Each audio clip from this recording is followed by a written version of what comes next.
Hi, everybody. Welcome back to another episode of Costume Co. Livestream. And today I have an amazing guest. His name is HaxDogma. He has his own YouTube channel where he talks about Westworld. And that's what we're going to do today. We're going to talk about Westworld. And so just let everybody know, because I think I tend to forget to do this, but there will be spoilers because we're going to be talking about everything that's happened up until now. So hi, Hax. How are you doing? Hey, I'm doing really good. Thank you so much for having me. Well, I've really wanted to have you on. Like, we've only met online. It's sort of I always tell people, I'm like, I have friends and they're, I met them online and I've never actually talked to, met them in person, but they're real people. They're real Yeah, friends. most certainly, most certainly. So I just want to check with everybody. Hi, Aaron's here. He's our moderator and he's here usually every weekend. So Aaron LaFay. Hi, Aaron. I just want to make sure everyone can hear us. Doesn't look like we're streaming. Hold on a second.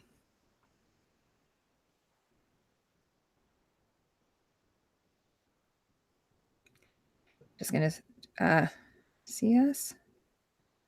Just asking him. Doesn't look like it's going.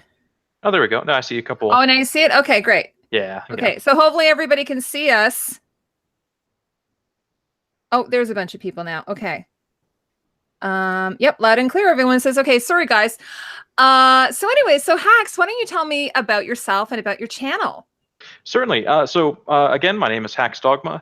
I make Westworld videos on a bi-weekly basis, as in bi-weekly as in 2 per week. I ultimately just talk about it, review each episode, go through theories of the community, and really just encourage discussion across multiple platforms about the show that I really care about and the community really cares about.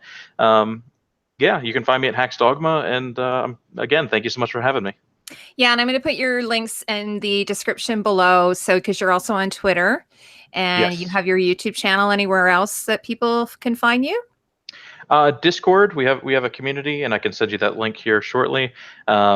If you want to just ever join in via audio and chat with me or anyone else in the community, you're always welcome to.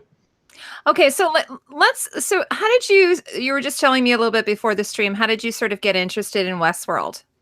Yeah, well, actually, what my journey into Westworld pretty much started at episode 3 of season 1. The show starts, and I immediately fell in love with it and the idea of what could happen, and just legitimately the possibility of it all. And so I would talk about theories at work and just go so far out of my way to really expand on ideals, and people at work wouldn't understand. And so I found, channels like Alt Shift X or other people reviewing Westworld, and I was like, wow, this is fascinating. I love this so much. Being able to articulate a particular idea and put it out there for other people to commentate on, and really just create the discussion. And yeah, so episode 3 of season 1, I made my first video just talking about what we knew at the time of Westworld, and I don't know, fell in love with it ever since. Yeah, I'm a big fan of it too. And I found, like, I know you said you're a big fan of Game of Thrones as well. I Oh think yeah. a lot of the people who are into Game of Thrones, I don't know, there's something about the two shows. I think they're both really intelligent, and they're they both are epic in a lot of ways, I think. And Yeah. the budgets are there too. So they're producing really, really high-end quality productions that would, parallel to any big Hollywood production, I think. Yeah, a lot of people don't like the comparison of Game of Thrones to Westworld. I feel like a lot of people do it, so they don't understand why it's done. But I really think it's HBO. I think that HBO is an amazing network. If you look at shows like I don't know if you've ever watched Black Sails. It was on for. Oh, no, yeah, I know Justin talks about that, and I've wanted to check it out, but which network is it on? It's on Stars, and Oh, it is okay. it is a great, amazing HBO level, or I'm sorry, Game of Thrones Westworld level production show. And because it was on a lesser network of Stars, not everyone has a Star subscription like they have in HBO. So just the contrast, I think that really people draw and make these comparisons because it's such a good network being HBO. Yeah, absolutely. So, I just we were just mentioning at the beginning that we're going to be getting into some spoilers. So, I was thinking, why don't you bring us up to date? Like, where are we at in the show right now? Like, we just finished episode 4. We're going to be going into episode 5. So, do you just want to give everybody like a quick, should we just do a quick sort of roundup of where we're at this point? Yeah, I mean, so in particular to episode 5, I believe that the entirety of what we're going to see in this episode is going to be centralized around Maeve and her storyline. So up to this point, what we know is that, excuse me, what we know is that Maeve is making a conscious choice to not escape the park, but look for a child, something that she loves and has a connection to, whether it's fake love or just the programmed essence of it. She is actively on a chosen journey. So up until this point, she's now accumulated a team. She's got Maeve and Sylvester. I'm sorry, Felix and Sylvester. Two engineers. Yeah, they sound like a couple of cats or something, right? Yeah, yeah. Two engineers that could assist if anything goes wrong, but also be a sympathizer of hosts. So it's a really cool dynamic with what Maeve is going through and her entire storyline, truthfully. And so, yeah, right now where we're at is that they just arrived or are at the park border of Shogun World. Yeah, and so actually there was some suggestion that it might have been the Yukon, like a Gold Rush world or something. Yeah, I believe the narrative, or they were around the Klondike narrative, which is Klondike, yeah. it's Alaskan story about gold mines, I believe. Mm-hmm. Well, as a Canadian, I'm going to tell you the Yukon is actually in Canada. But no, it's Klondike. Klondike, yeah. Now, I just want to say hi to a few people before we go on. You might know some of these people. Max. Okay, so first off, I want to say hello to, I said hi to Aaron already. 30-day reviews. He's another creator who does, he takes a product and then he reviews it. Like he tries it for 30 days and then does a review. So he's one of my fellow creators. Yeah, he's really supportive. Thursday Adams, hello, how are you? Herman Bum's mom, that's Cindy, actually, Cindy Cox. Do you know her? I do not. Oh, she's often in a bunch of the streams. Then we have, who else is here? Amberlyn is here. Hello, Amberlyn. I think you know her. Yes, very much. Yes. Goddess 131. She says, hi, everybody. Hope you're all having a great weekend. Yeah, so far, so good. We've had terrible weather here. What's it like down where you live? It is all right. Actually, I haven't been outside today. It's cold. It's cold and rainy here. Oh, yeah. Good old Texas. Yeah, and then Haley Marie, she says, what is she saying? Woo! Or what show are we talking about? Haley Marie, we're talking about Westworld. Westworld. Woohoo! And that's everyone so far. So that's good so far. We have a nice little crowd. Okay, so what should we talk about? So in the last episode, there were some really neat things that were happening with Bernard, and of course his he's an unreliable narrator, as everyone's mentioned. And one of the things I always look at, because I'm, into the costumes, I'm always like, okay, wait, he's wearing that suit there, but no, now he's wearing this suit here. And so, we're not quite sure how he got to that point. So it appears in the last episode that they go into, the bunker, but then he has a memory of what happened with the, killing all, doing the ordered kill. So what do you have to say about that whole situation? You probably better speak about that than me. I mean, to believe that I or anyone has an understanding of what that scene was is a pretty bold statement, truthfully, because essentially there's a very Inception-esque dynamic at play, right? So we see him without a scar, which the scar on his forehead is a notable mark showing that it's after the fact that he has been, after the fact of him shooting himself in the head and then being repaired by Felix. So we see scenes with him with this scar and then scenes with him in the same spot without the scar, inducing that it would be a memory. But then he also goes into another memory while not having a scar.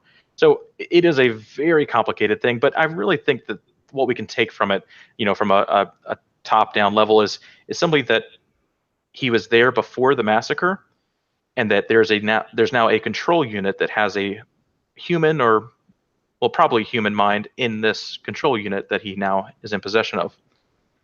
Yeah. So are you talking about the little red ball? Yes. Okay, so it seemed pretty okay because and we know this because it looks different than the little red velvet cupcakes. Everyone calls them red velvet Yeah. cupcakes. I think the little control unit is in that little cupcake. Yeah. So, but the thing is, we don't know who that is, or at least at this point we don't. There's Yeah. been some theories. What's your theory? You know, In Deep Geek did a really good video about how it could possibly be Arnold.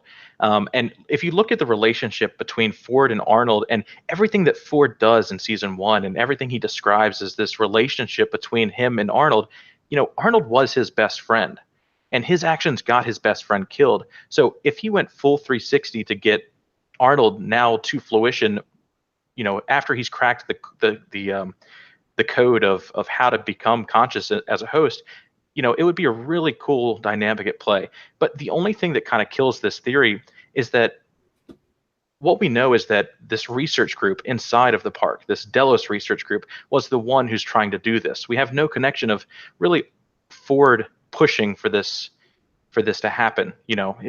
He just wanted to tell us stories and a bunch of different things at play, but really the only connection is to William's research group that he founded.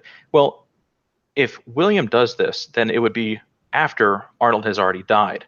So it would be kind of hard to copy Arnold's mind without him being alive when this project was starting, Yeah, and I mean, some people have suggested it could be Ford, but that obviously would be the most the easiest conclusion. And as Justin and you've probably said this as well, it would sort of take away from the whole closing scene from season one. Yes. Yeah. It would just take away from that. And so, and obviously, like Ford has sort of manifested himself in various ways, like through like in the last episode with the little girl, the one in what's the name of that little town?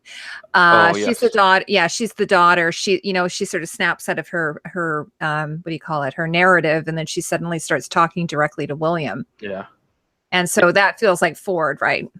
It has a really weird feeling, truthfully. Like when the young Ford does it, I feel like it's more of the bicameral mind and because he's hearing, or we're hearing in that one scene previous that we can hear Ford's voice, but Ford's voice, as we know, is a part of Dolores hearing her own voice, and then or I'm sorry, Dolores hearing her programming as the narrator of Ford, and then developing her own voice to complete the bicameral mind. So I lean more towards it being that, and that Ford is just very far in advance mapped this whole thing out about these interactions and really just mastered chess level, high level, just knew how everything was going to interact and planned all this out.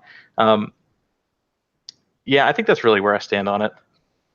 Yeah. Now back to Bernard. The one thing about him, I think at one point he did say, like, I'm sort of in charge of my decisions from now on, kind of thing. I think he said something like that. Is that correct? Sort of said, when Elsie asked him, "Are you going to hurt me?" and he says no. And at this point, he's sort of conflicted. He's sort of between human and host, and not really quite sure where he was fitting in. But up until that point, it appeared that he was being controlled by Ford. But now it looks like he's on his own path. Would you think that that's true or agree with that? I do agree with that. I think that he believes that he is making his own choices, but I think because of I don't know, there's just certain things about what's happening. For instance, Elsie being put there while Bernard degrades, and then all working under the assumption that Clementine would get him from Fort Forlorn, and then he would be captured previous to that with Charlotte. There's a lot of very dynamic what ifs that had to have occurred to get him to this cave.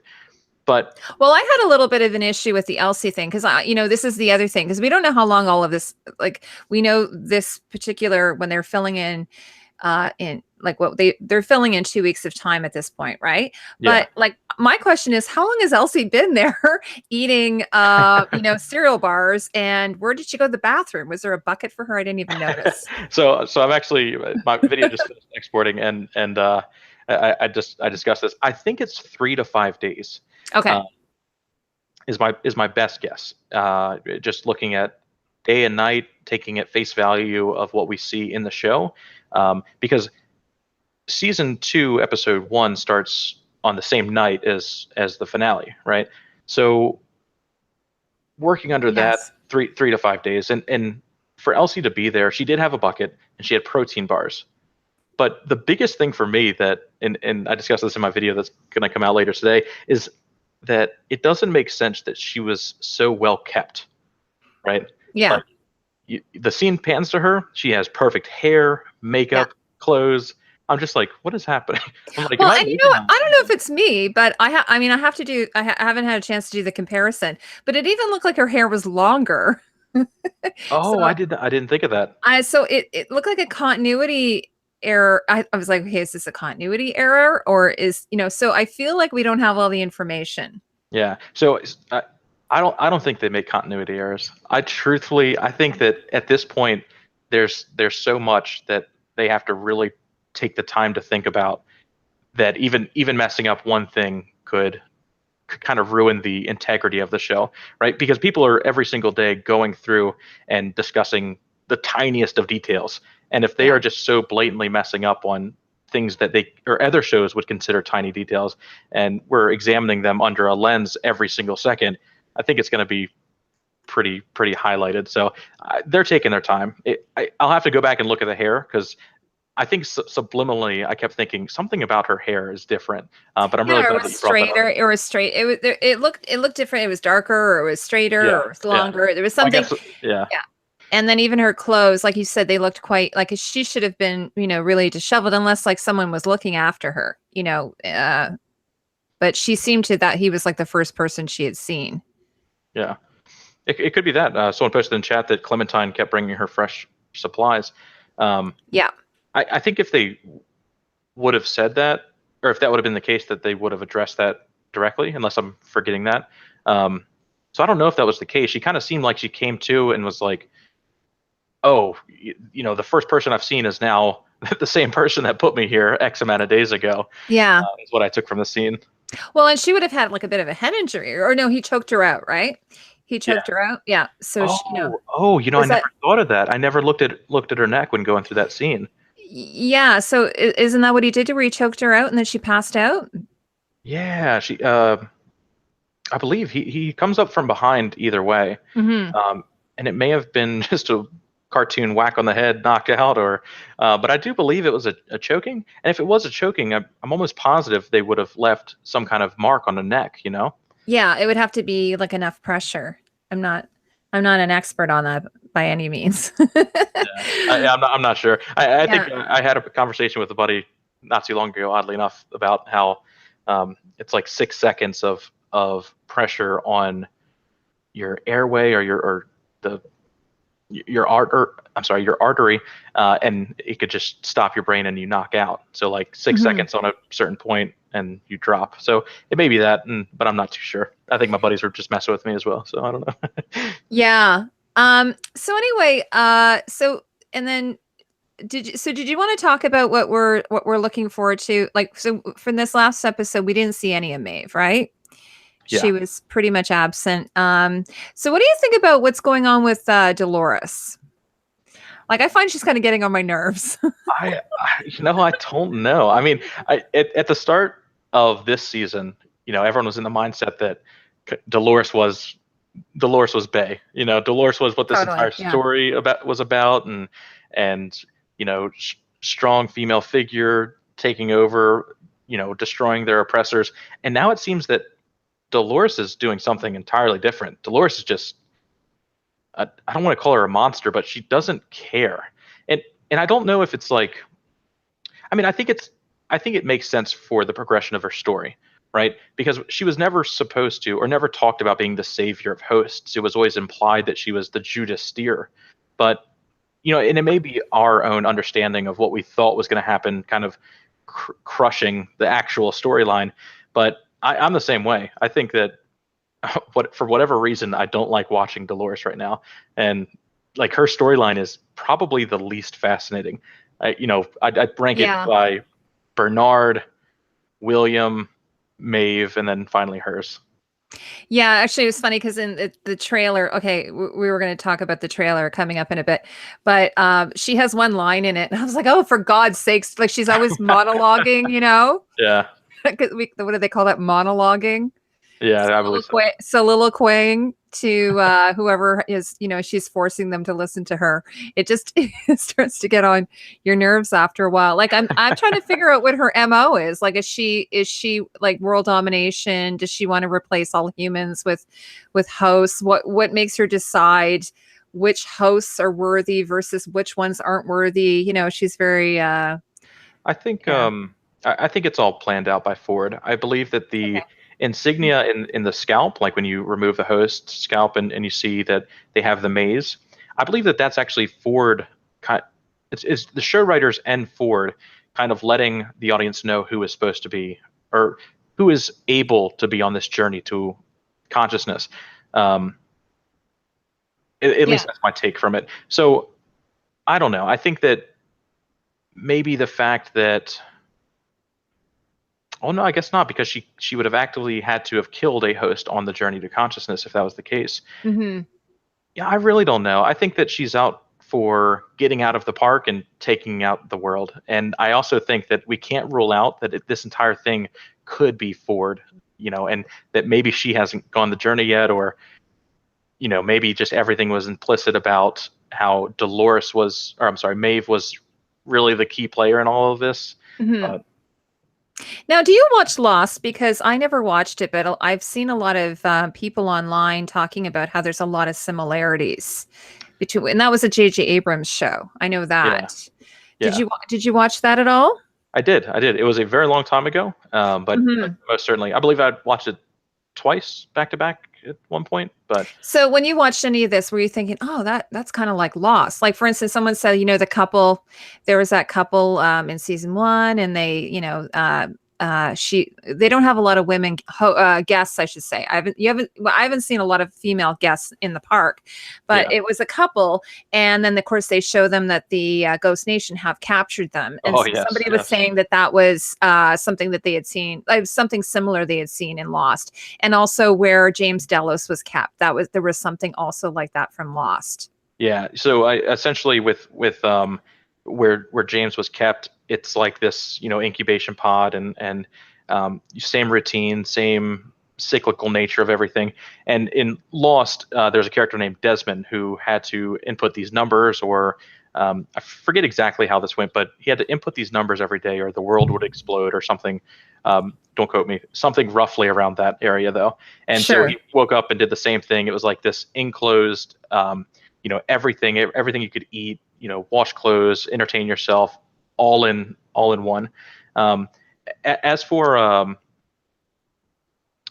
the couple that was captured, I, Yeah, I can't remember their names, but they're both complaining to each other. yeah, she's like, of course your fantasy would get us killed. That's like, yeah, of course. Yeah, yeah, But I'm not sure the similarity to Lost in that regard.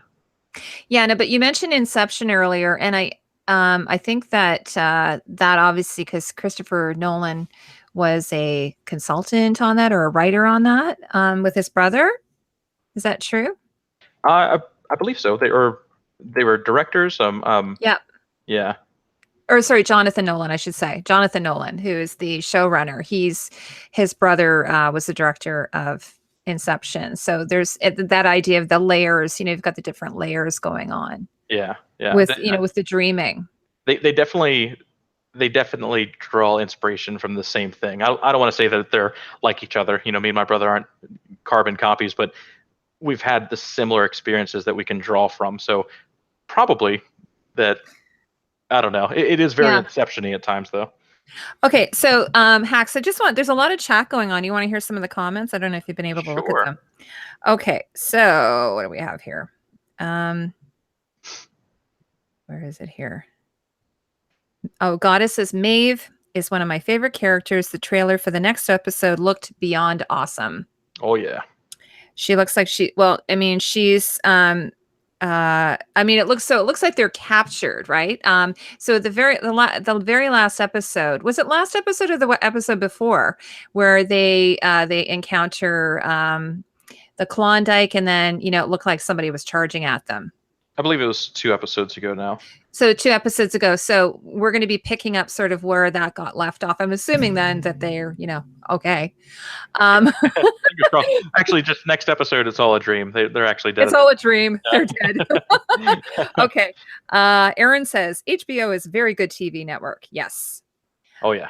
And then Goddess says, some people are just talking about what their weather is like. So Goddess says, I think there are a few different versions of Bernard that we will see this season.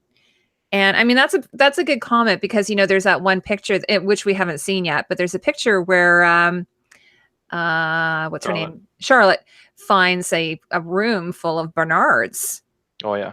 So I actually, I believe that happens now, but at one point I had a theory that because of the prognosia that he was diagnosed with, the inability to recognize faces, maybe that entire scene was actually him just looking at cold storage hosts and having some kind of mental breakdown that he was like being exposed in front of Charlotte. And I thought that was amazing, but I don't think we've shifted enough to that.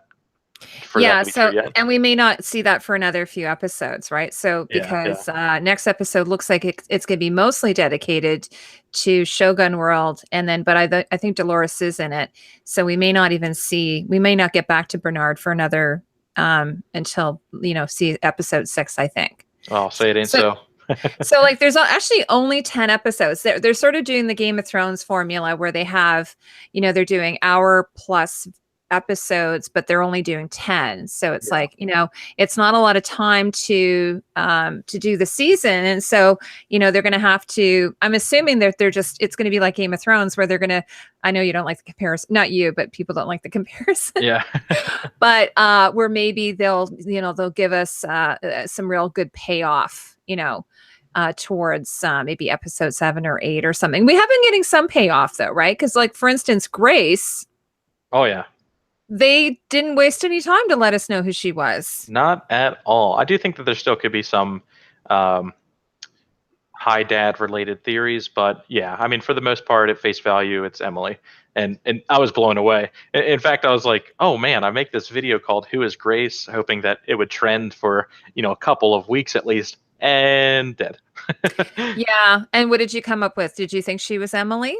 Yeah. I basically portrayed that it could have been 3 variables: independent investigator. I like that. Teresa's daughter. Yeah, some people thought she was Teresa because they both smoke cigarettes the same way.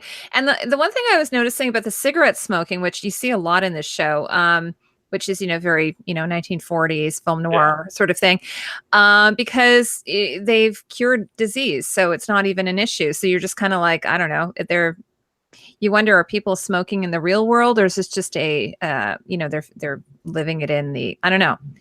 I thought it was odd when I first saw Teresa smoking. It was funny though, the other day, this is where I'm getting off topic. The other day I was listening to the radio and they were talking to this expert on aging and Alzheimer's and so on, and how it's not that they're going to be in the future curing disease per se, but what they're going to be doing is stopping the aging process.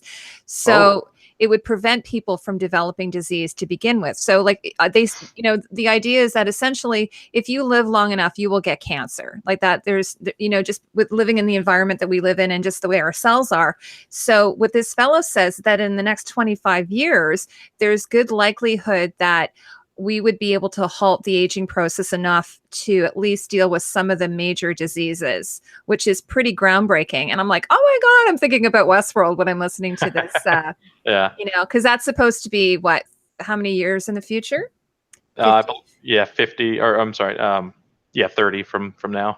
30 years from now. So, I guess the idea then is when William first goes and visits the park, that would be now. And then everything that's and then where we are in the story is supposed to be 33 years in the future. Is that right? Yeah, I believe that what they're classifying as the present is 2052. Oh, okay. I um, see. Yeah. based on a tablet that had the date listed. But that could also be. I'm pretty sure that's the number.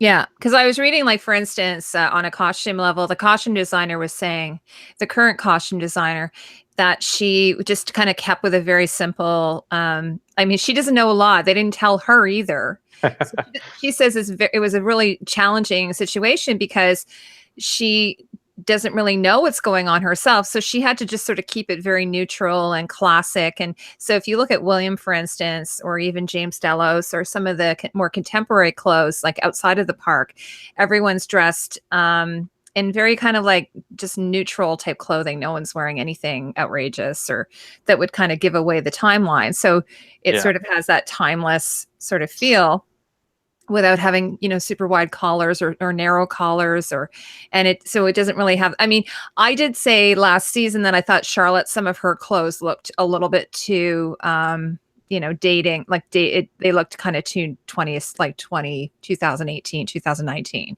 Yeah, I remember for you the saying show. that. Oh, Yeah. you watched my videos. Thank you. I legitimately Yeah. watched every video you put out when I realized your channel. You have one of those channels where it's like easy to consecutively watch. It's just like a nice voice talking about a very unique thing that I've never truthfully ever thought about. But it's very enlightening. Love your channel. Yeah.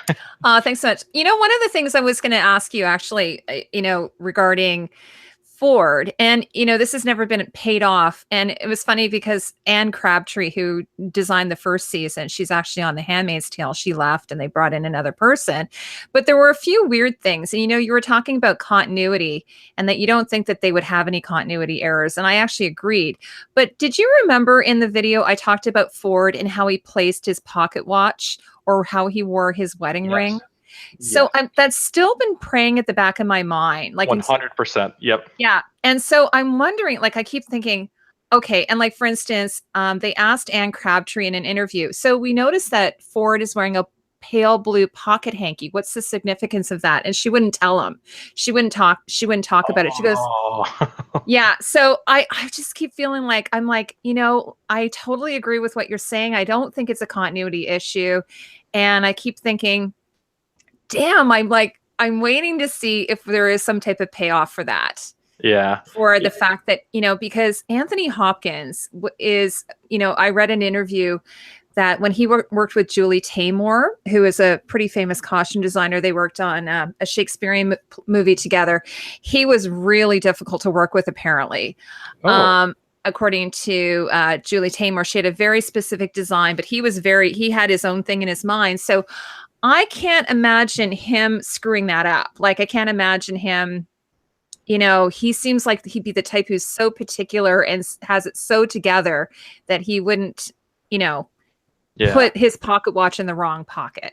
I'd think that I don't know. I really can't think of any theory that would, mean that they were possibly two Fords or that there was, a mind swapping thing.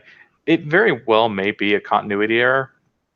Yeah, I know. But it just seems strange to me because it doesn't seem like the type of thing that they would have a continuity error for. And So, speaking about the idea that they can't have them, I think that maybe for season one we need to be a little more forgiving, right? yeah. Because there's no way they would ever guess that. Well, maybe they had a little inclination of it, that so many people would so religiously analyze every frame and instance of a video, So definitely in season one, there's probably going to be more than every other season, I imagine. Yeah, I really want to ask Anne Crabtree though, because she's on Twitter, and I really want to ask her, but she might not be able to answer me until season 5 is done. She might have, but it's the same with Game of Thrones. Like, it cracks me up because, and I do this too. Like, if I can get a high res photo of something, I zoom right in. Like, there was one costume that Cersei wore where she had these tiny little skull beads like all over her costume, and you never would have noticed that. But you know that the designer did that on purpose. Yeah, spend some time for a specific reason. Yeah. Yeah. So anyway, do you want to? So I've got these pictures. I was telling you, everybody, what's going on here. I'm just going to see if there's any more comments. Sorry, guys. Oh, yeah. Actually, there's one comment. Laura D asks what my name is inspired from. So HaxDogma is actually My hacker name in college, I went by HaxDogma because I competed in cybersecurity competitions. And the name itself is to hack dogma, to realistically break out of the ideals of dogma, to think outside of the box, to question your reality per se. So it was just funny that the idea of questioning your reality being the show of Westworld was just also my name. Yeah, that's pretty. I was wondering about that because dogma is sort of like faith, right? Faith in something. Yeah, it's like believing something to be true and the established norm. It's not questioned. It's just the dogma of a situation it's irrefutable. Yeah. Oh, here, Amberlyn has a question. Do you think Emily has some sinister drives? Does she? I mean, she must mean Grace, right? Yeah, In Emily Grace. in other words, I wonder if she's going to be an antagonist. I have a feeling she's going to be torture for her dad. Yeah, I get that feeling there might not be the best relationship between the two of them, but for Yeah, good reason, right? yeah, yeah. Well, I mean, I don't know. I think that whatever William did to cause his wife's suicide and in proxy, uh, him kind of being disassociated from his daughter probably wasn't anything that we've seen yet. Even if you spend 30 years of your life at this park, um, eh, I don't know. I don't think it's enough for the wife to have this break of, um, this is something I should take my life over, leaving my only child with the same monster I'm trying to escape. So I think whatever it was is something we haven't seen yet, and that Grace's introduction back to the storyline is really going to explore that, meaning that they're not going to get along. They're going to have some kind of animosity, and with that, really good drama. Yeah, I think so too. And I the one of the things I wonder, like it's obviously that William isn't the best character, but he does there are some times where you sort of see that there is some good in him. Yeah. Like the scene, for instance, like he went and visited host, like I don't James Delos, whatever you want to call him. He went and visited him like each time, like over like how many years was he doing that? I would Yeah. have been like, fuck that. I'm like, I'm done with this. I'm not doing that anymore. Fuck you, get your own scotch. It, I would have been like that after a while. Sorry guys, I usually yeah. don't swear. I think I do agree. I think that with that, him returning, well, a rough guess of anywhere between 3 and 148 times, that Yeah. yeah, he 100% had to have been doing something else while also visiting the park. And I don't think it's just going to be like, oh yeah, he's come to the park this many times and just ran the storylines. They do give the implication that he is just a veteran gamer. He knows every storyline, similar to his daughter. Um, he's done it all, but at the same time, there's just some little inkling of a feeling that something else deeper is happening as well. Yeah. So and then the other thing with his wife, I mean, a lot of it could be potentially that he just has such an overwhelming guilt about her that he feels that he did kill her. But, Yeah, her father was a bit of a pill as well. So it's possible that she grew up with him and then, of course, then married a man that's kind of similar. And so she had a pill of a father and a pill of a husband. So it might have been like a long time in the works sort of thing, you could say, right? yeah, I completely agree. I think that the one of my favorite scenes of this entire series so far is actually when William is captured in Sorry, my Las. phone's ringing. Oh, it's okay. So I won't answer it. in Lawrence's hometown. I forget the name as well, but Yeah. um, Is it Pariah? no, it's not Pariah. I think it's Okay. Las Mueras or something like that. Sure. Muas. But the rain scene, right? When he talks about being death, and he talks about, he sees himself in Lawrence. He is beaten down, and then he sees his wife in suffering. He sees a child inexplicably and unconsolably crying, wanting the pain of her parents to stop. And in that moment, he realizes that there's a duality between his self, and what he's gone through, and what Lawrence is going through. And so he decides that this is the redemption arc. Yeah. Um, Yeah, I don't think like it's interesting. We were talking about in season one, we sort of thought that Dolores was the hero, the hero, the heroine, like she's like the on a hero's journey or something, and that the Man in Black was maybe the bad guy, the antagonist to her protagonist. But of course, now it's not like that at all, is it? Like No. everything's sort of turned on its side, Yeah. and we don't necessarily it kind of reminds me another HBO show, Breaking Bad, where there's a lot more nuance going on. Yeah. Yeah, and in a very Game of Thrones way as well. Mhm. How many times do you switch your feeling about Jamie Lannister in an entire season? Oh yeah, like I've been team Jamie for a while. Yeah, yeah, I very true. Yeah, like what yeah, and again, like you've got really strong female characters. You've got so this is why I know people don't like the comparison, but I think what it is that just when you have good writing, good characters, a good story, it's just sort of going to be a normal thing that people would compare them to one Yeah. another.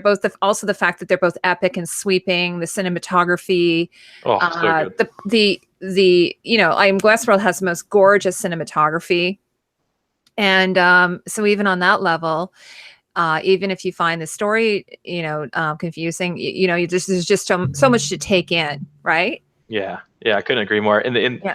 In the last episode when they were showing, more of the landscapes, and actually just rewatched some of season one as well today, and some of the landscapes that they show, it's so like they use them as transition pieces, just to from Hmm. one frame establish a baseline and then another frame to a different story, and just the very minuscule way they use these landscapes sometimes, and the grandiose scale of what those tiny transitions are. I mean, it's crazy the time that has gone into this show. Yeah, and again, I hope that there will be more payoff for that, because obviously because of the narrative they have to maybe, or they have to keep some of it back, but it does feel like is doesn't it feel like they're holding a lot of it back? You're like, "Oh, I just want to see that though." Like Yeah. in the latest trailer, for instance, there's this beautiful shot.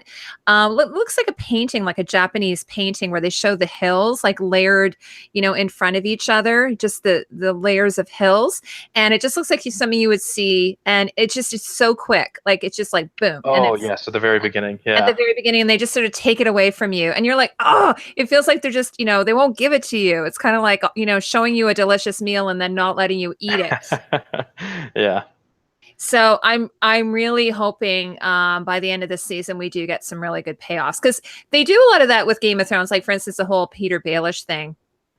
Oh, It was really frustrating, and I was like, oh, for God's sakes! But then it did have a really great payoff in the end. So I'm hoping we'll see some of this type of thing. yeah. Who do you think, in a Peter Baelish kind of way, spoiler alert, who do you think is going to be the one death of season two? Oh, you know what? I haven't even thought about that. Have you got Yeah. some ideas about that? I, you know, Maybe I somebody in the chat has an idea. I really think that, yeah, I'd love to hear what you guys think, chat. Yeah. I really think it might be William.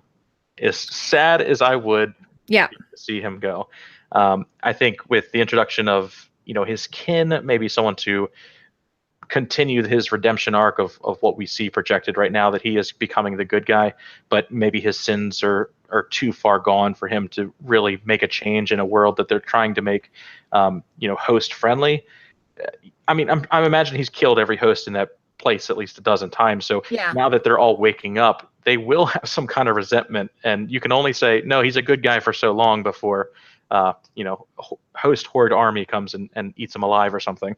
So Well, I mean, he seems to be sort of talking toward that way as well, like that he's preparing himself at any rate. I just wanted yeah, to say, someone said, oh, Laura says, the wife knew about Dolores and how William loved her. Yeah, like, so I mean, even if he didn't come back and tell her, she picks it up, right? But I don't think that would be yeah. enough for her to kill herself. I don't think it'd be enough for her to kill herself.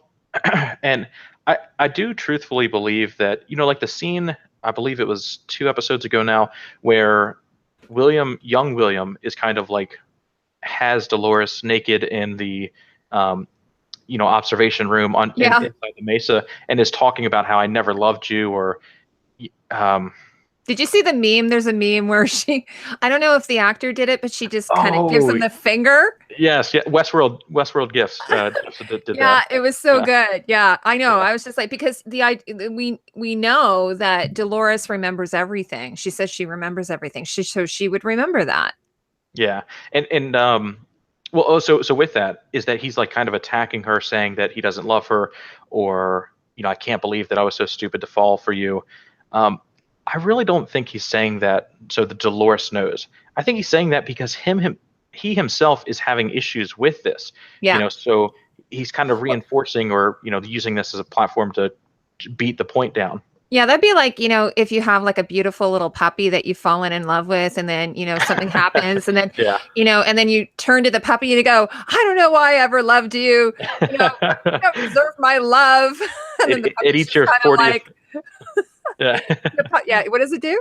It eats your 40th pair of socks, and you're like, all right. Yeah. Oh Yeah, my it's just God. like it's a puppy. It's just like, she's just like, yeah, whatever.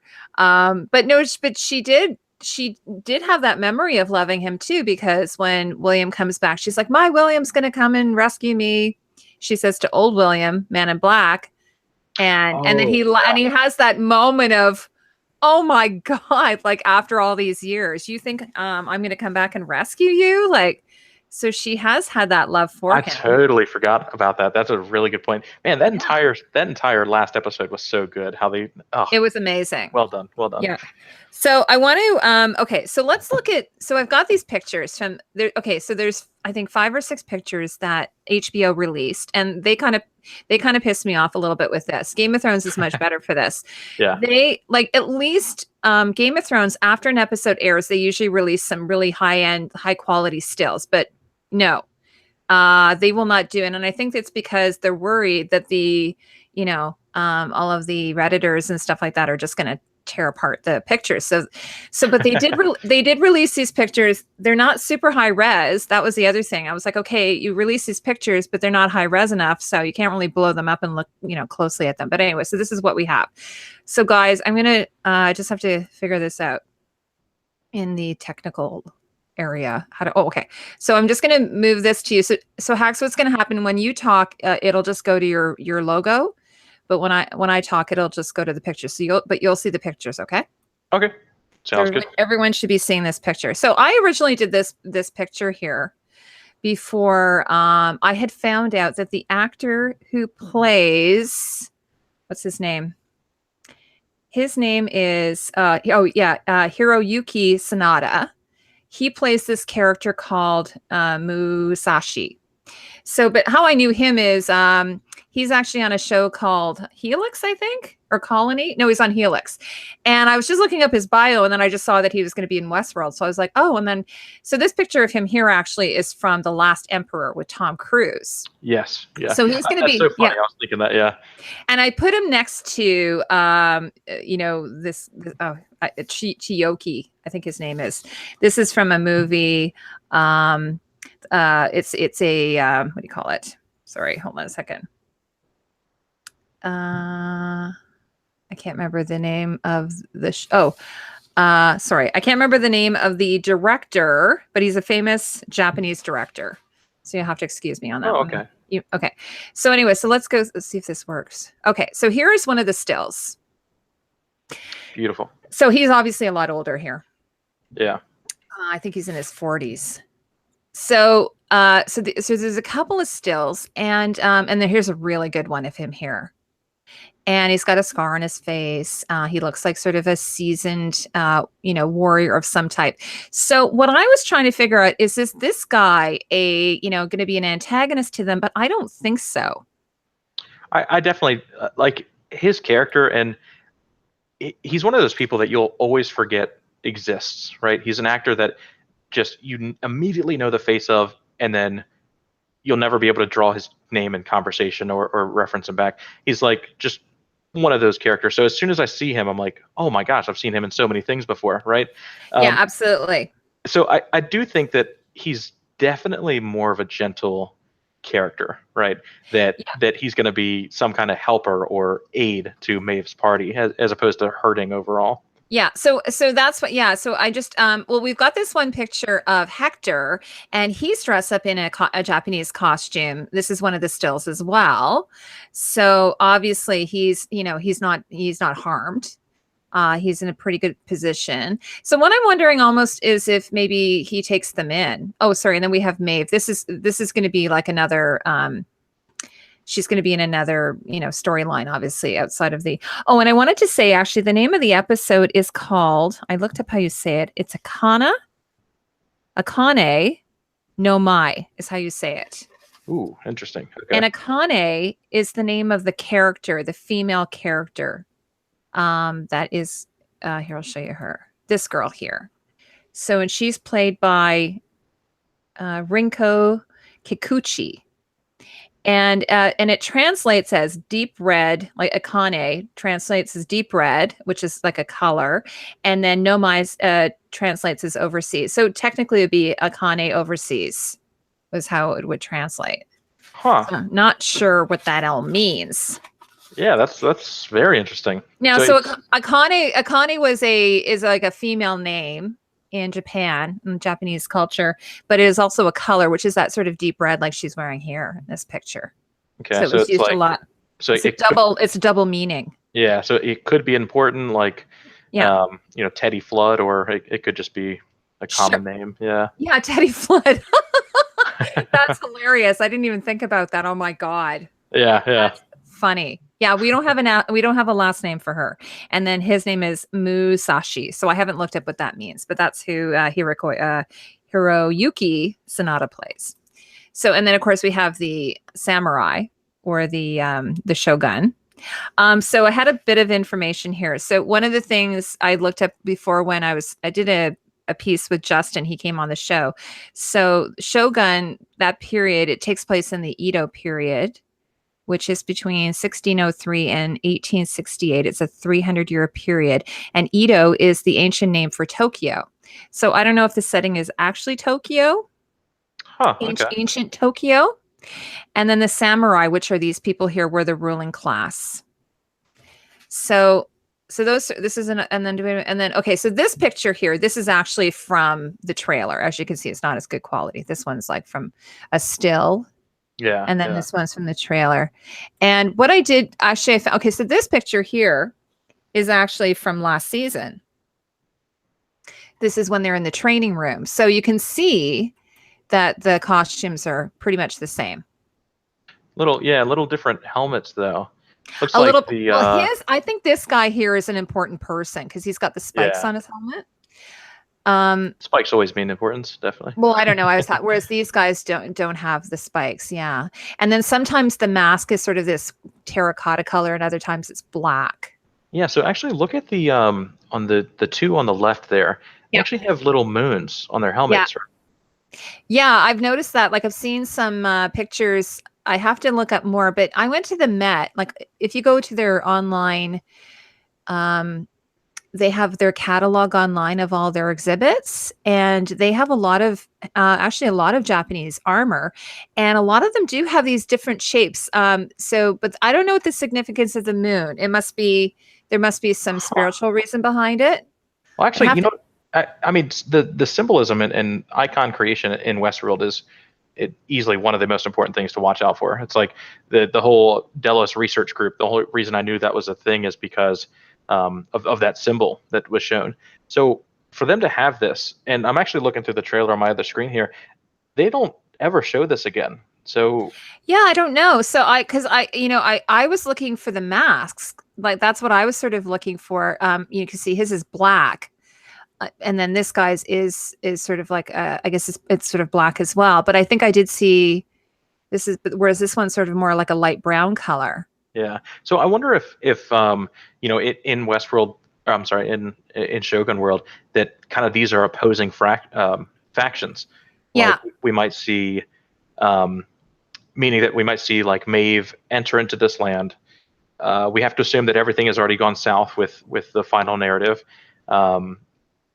They're captured. I don't know how they get captured, right? I mean, they have Hector and Armistice, who are easily the two greatest badasses ever. One man running at him with a samurai sword is not going to mean they're. Maybe they just surrender. Maybe they so? want it. Maybe they want to go in the park. I mean, actually, the whole reason for them going in the park is actually unknown to us. Because Yeah. I just wanted to, because I wanted to go here. This is from the trailer. You can see my crude circle. Oh, they are captured. Yeah, so they're showing. Okay, so there we've got, you can see Sylvester, the twin cat, the cats. Sylvester and what's his name? Felix. Yeah. Felix, and then there's Armistice, and then there's someone behind her, and then I don't know where Maeve is, but there is a picture of her. Here, I'll show you here. Hold on. So I'm thinking that the one samurai running out is just the first of the samurai to get there. So they probably are surrounded and are captured at that point. But I'm thinking that maybe Maeve would want to go there. She wants to go there and see, what's up. Well, no. So her daughter is in the first park. They address directly Park 1, and I forget the section. But isn't Westworld Park 1? Yeah. Then why would she be leaving? Exactly. Yeah. Okay. So maybe this is not where she wants to go. Okay. Yeah. So the other part of that is that Lee, in his direction giving, while it was stated multiple times that he really didn't know where he was going, that he was looking for a sign or he was looking for something, and then the next time we see them after being in these tunnels is far north as you could possibly be, or in an entirely different park. So yeah. Well, and he's not in this trailer at all. Like Lee Sizemore, right? I hope he doesn't die. I like him so. Oh my God. No, I hope not either. So let me go. Okay. So here is a still. So this is, what's the guy's name again? Musashi. And then this guy looks like a general or something like that. But they are definitely having some type of conflict because he's about to draw his sword here, it looks like. So my take is that for this to be relevant to the story, is that he does have to defend Maeve, right? Yeah. That maybe he's trying to get them out, or maybe he's trying to, like after they've been captured, he's trying to resolve whatever situation comes of that. Yeah, like he definitely seems like, to me, I when I saw this, I thought he's definitely a helper. And I don't have a picture of, and this is the battle here. And the other thing is, so here he is on the right, and then on the left is Hector, where my arrow is. That's Hector. Oh, I see there. That. Okay. Yeah, so they're definitely fighting off this group of, Shogun. Yep. So they're definitely opposing factions then. Yeah. So he is working with them. And then now this picture here, I don't know. I thought, is this maybe him coming in? I thought this might have been him coming in at the end of, 2 episodes ago. So I went back and looked. I don't believe it's him in the samurai that we see running them down. But that definitely does look like that scene. If you look in the background, the shade of the entire scene, first of all, but the tree the snow around the tree, is still kind of an evergreen look. Yeah, I mean, I'm pretty positive this happens the same night. Yeah, so it'll be interesting. So it could make sense then that if him and his group were the ones who captured them, that then he, because I show you, there's that picture of, here, let me just go ahead. There's that picture of Maeve. So I have to go all through this here. There's this picture of Maeve where she's dressed normally, how she was coming into that zone, that park. And then she's now wearing, a kimono. And I was saying in a previous video that the way that this costume is tied, she would have had to have had somebody help her with that. So it's not like just someone said, here, put this on. She would have had to have had a helper do this for her. I think that's a really good point. Like a Japanese lady maid or something. So it's possible that maybe he took them into their household. Under risk to himself, though, I would say. I think that is a very good idea. Yeah. I totally agree. Yep. And then clearly, and then she's got this weapon, which I don't know where she grabs this from. I don't think she's got it on her. I think she takes it from somebody, and then she goes to town with it. But she's clearly, Justin and I were talking about this. She's got this blood on her forehead, so she's obviously been fighting already. But I want to go back to this girl here. So, and I know she's this geisha here. I know that she's sorry, this slide here. I'm kind of all over the place. I just wanted to show you guys this. This is what actually a cane dye looks like when you dye it. It's not quite a pure red. It's sort of like a darker red, like it gives you sort of an orangey red color. But it's from a root. So the cane is actually a root that the Japanese would use. They dry it and crush it up and then use it for dyeing fabric. So I thought that was just something fun to throw in. Definitely. That's amazing. Yeah, but so there in this scene, I don't have it in part of the picture, but what's happening is we have that character Musashi and Maeve, and then another woman that are sitting at the end of the stage, sort of at the end of the stage here, and they're watching her performance, and then she's doing sort of like a dance performance, but then at one point she starts to, you see here, she's pulling a knife out of her hairstyle. Like she's pulling a blade out of this thing, and it looks like she's going to assassinate somebody. So now I don't know who this fellow is here. I don't think it's him though. So I don't know who she's working with. So I bet it comes down to, all right, so good samurai takes them in, or they get arrested, takes them in, and then the same person that tied her gown is actually this person who is now trying to stop the oppressors so that they can get free, which means that Maeve had a conversation convincing these people that, hey, this is not what we need to be doing. We need to be doing X, and you guys are doing Y. So maybe at the beginning of the trailer, they're actually do you remember this? So at the very beginning of the trailer, like Maeve can speak Japanese, but of course she's got like a heightened intelligence, right? So she's actually speaking to this woman who's not wearing any makeup. So I don't know if it's her. And I can't remember exactly what they say, but and then she's in her clothing, in her Japanese clothing. So. Oh yeah. So she says that she says Maeve's line about coming to the new world. She finishes it for her. Meaning that they might recycle lines for different hosts. Yeah, sorry. Ian Tron says that's pretty good alternate use of an elaborate hairstyle to hold your weapons. Yes. This could be. This could end being their most expensive, visually stunning episode. Yeah, I have a feeling a lot of the budget went into this. Probably also, the Raj. It elephants in that, for God's sakes. Yeah. You hear that PETA took offense with that?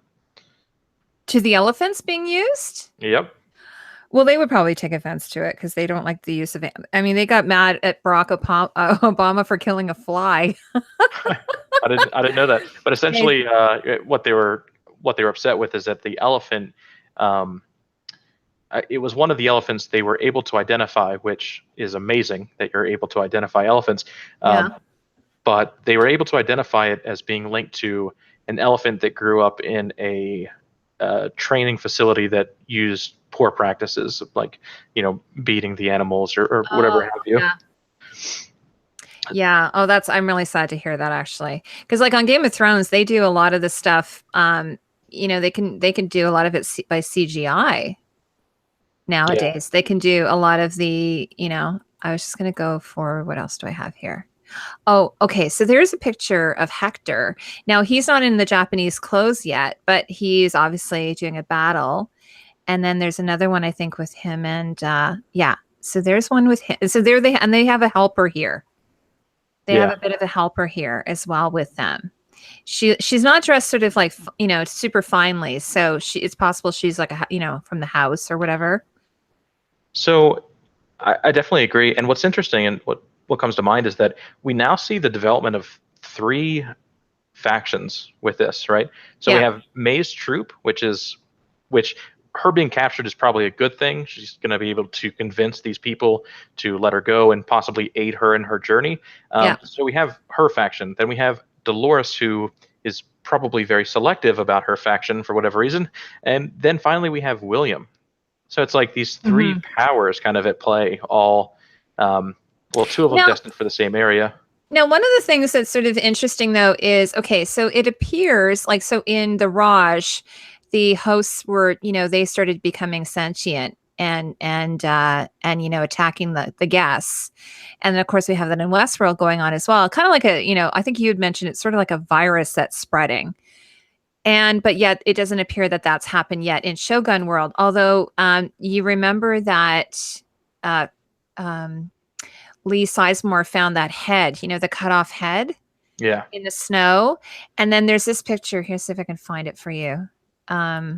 Here, this picture. So what do you think is going on here? I think that. So I think we have to. I think we have to assume that it did spread like a virus, with this violent delights phrase kind of being the catalyst, going from host to host, triggering the hosts that had the referees updated. I think that what this means is, I'm not sure. I don't know how much we can take from this. I don't think they're guests. I do believe I think they look like this. They look Japanese, like the one guy leaning against the tree. Does he not look like like Japanese? He's got the sort of the scarf around his the sash around his head. I could definitely see that.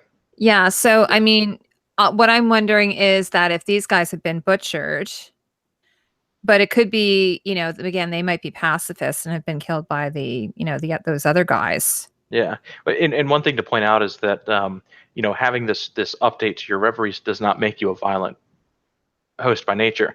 There's some that continue their normal storylines, just going about, and they don't, like, I believe in the railroad scene, when you see people being tied down and used as railroad ties, they're not specifically taking humans, they're just picking anybody they don't agree with, host or human. Yeah. So you think some of those people who are being used as ties were humans as well? Yeah. Oh my God, that's pretty awful. That's pretty bad. If you look at their clothes, I can pretty much confirm it. They're oh my dressed God. as if they were at the gala. Wow. Yeah. Yeah. So you're thinking that not everyone will react in a violent way. Yep. I thought they were kind of under the orders of Dolores. No, I don't think it was like a purge, like everyone go now. Yeah. I think that there's definitely some aspect of that at play. But if you look at like the hosts that were there that started killing everybody, like Rebus was used as target practice in the same exact scene episodes before. So Sure. now he's putting women up against the barn, putting glasses on their head so that they can be used as target practice. Like they had very violent hosts around them from the beginning. So when this happens and everything hits the fan, all of a sudden it's all violent hosts that you're having to interact with. So yeah, sure. And then whereas Dolores is doing it more for purpose as opposed to just being being barbaric. Yeah. Her own whatever. It's interesting because Teddy, who he's gentle, he's got that sort of gentleness to him, and he hasn't seemed to have lost that. Although he's not completely awake yet, right? Yeah, it's Teddy is a very unique character. Mm-hmm. I think that I can make an argument for him. I don't know. I think overall right now, what I see of Teddy is that he is not exactly what Dolores wants, because he still sees the Wyatt narrative and isn't remembering, her father, and isn't awakened on the maze yet. So I think she knows that this isn't a host that's meant for the Valley Beyond, but she loves Teddy. She states that he is the one constant in all of the storylines, her cornerstone. So I don't think she wants to give up, but at the same time, I think that he doesn't make it. Yeah, and they do show that they have a love scene together, which is funny because James Marsden was joking on. He was on some, I think Stephen Colbert or something, and he was saying how everyone gets has these love scenes, but he doesn't get one. And obviously, he was saying that because he wasn't allowed to tell the truth. But we saw one trailer, and I actually made a little thing about it, a little gif about it. With the two of them getting it on, kind of thing, like nice. like with porn music sounding, so that, But yeah, so there obviously is something there. But yeah, like maybe they do it and then he dies. It's going to be sort of like you know how you see in slasher films. Yeah, it's just Because the I think black. Teddy is probably one of the oldest virgins. You know, like I mean, seriously, I don't think that guy has ever Yeah. gotten any. Yeah, I can't imagine too many storylines which revolve around or humans coming to this park revolving around getting Teddy laid. So yeah, probably not. Yeah, no, I know. Actually, yeah, that's the thing. He's sort of there just to be like violently killed every episode. The poor guy, you know. Like she showed him those pictures. Like how many times has he actually died? I think it actually said 5,746. Yeah, and he's actually pretty competent. Like, you know, that when he was hanging out with William, and then he got a hold of that cannon thing, or what is it called? Like Oh, Gatling gun. a Yeah. Gatling gun. He gets a hold of the Gatling gun. You're like, Holy oh my god, moly. oh my god, Teddy, holy cow! I'm seeing a different side of you there. Yeah. So, anyway, so I think I was just gonna go back here. There's a few other things where I could show you guys. Oh, yeah, I had a couple of pictures here that I was going to show you because you were asking me about a little bit about what some of these things were called. When I had Justin on and we were saying there's the katana, Justin was on and we were talking about the katana.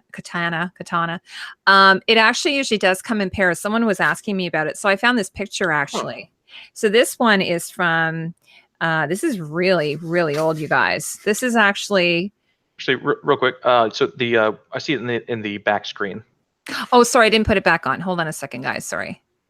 Here, let me put it on for you. I got to put it back here. There we go. Perfect. You gonna see it now? Yeah. Okay. So this is a pair. The pair is called a daisho. So it's usually a long sword and a short sword.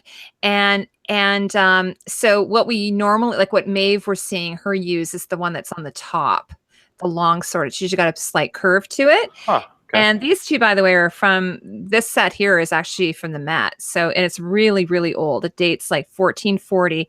And what's interesting, I thought about it, is what they used to do is the blade would last a long time, but the housing on it, like the handle here, would wear out after time. So they would just replace that. And the cover as well. So so I just thought I'd show you guys that. And then the other thing you had asked me about what men would wear, and I was saying to you, so what men would wear versus a woman is they would wear what are called hakama, which are these like types of pants. I did a lot of research on men's clothing when I was doing Star Wars. So if anybody might have noticed that Star Wars has a bit of a Japanese samurai influence on it. So the pants are called hakama, and then they would wear a shirt underneath it, and then they would wear this this shorter kimono over top, and it is called a haori. I think I was telling you. Haori, that's right. Haori, yeah. It's Haori, or haori is how it's pronounced. So this picture here. These men actually, this is from the Edo period, which is the same period as Shogun World. And then I think you can see a couple of them are holding katanas here. And then they would wear the shorter one in their pants, like sort of tucked into their pants. Like there's a guy there wearing it in his pants. And then here's another picture of one. So he's holding the katana, and then he's got the shorter one, it looks like, also stuffed into his pants. But it would have a sheath on it, right? It wouldn't be just the blade. Yeah. So, because I think they would fight two-handed sometimes. So I don't know if we'll see any of that. And then this is a picture of the actual short kimono. And this is from the Met. So guys, if you were curious as to, I'll probably do a video on this after the episode airs. And then, and I love this scene here, this picture. This is going to be so great to see in the actual show because, you know, she's got these kimono sleeves, which, you know, are basically like long oblongs. And then, of course, as she twirls, they just, you know, they're dyed. The silk is dyed with the red on the end. And then it's going to be an amazing thing to look at, you know. And also you weren't here when I did this other episode talking about the makeup. So her makeup it's very particular to this period as well. And I was telling everybody that the makeup is, where is it here? Oh, there's only 3 colors of makeup. Yeah. So she's wearing the white face powder. like it's like on a cane or Kane. Uh-huh. She's got black eyebrows, and then they would have sometimes have blackened their teeth as well, which sounds really weird. Really? Yeah, isn't that weird? That is. And then a luxurious shade of red is just, this is also derived from a plant, a safflower plant. It's called Benibana.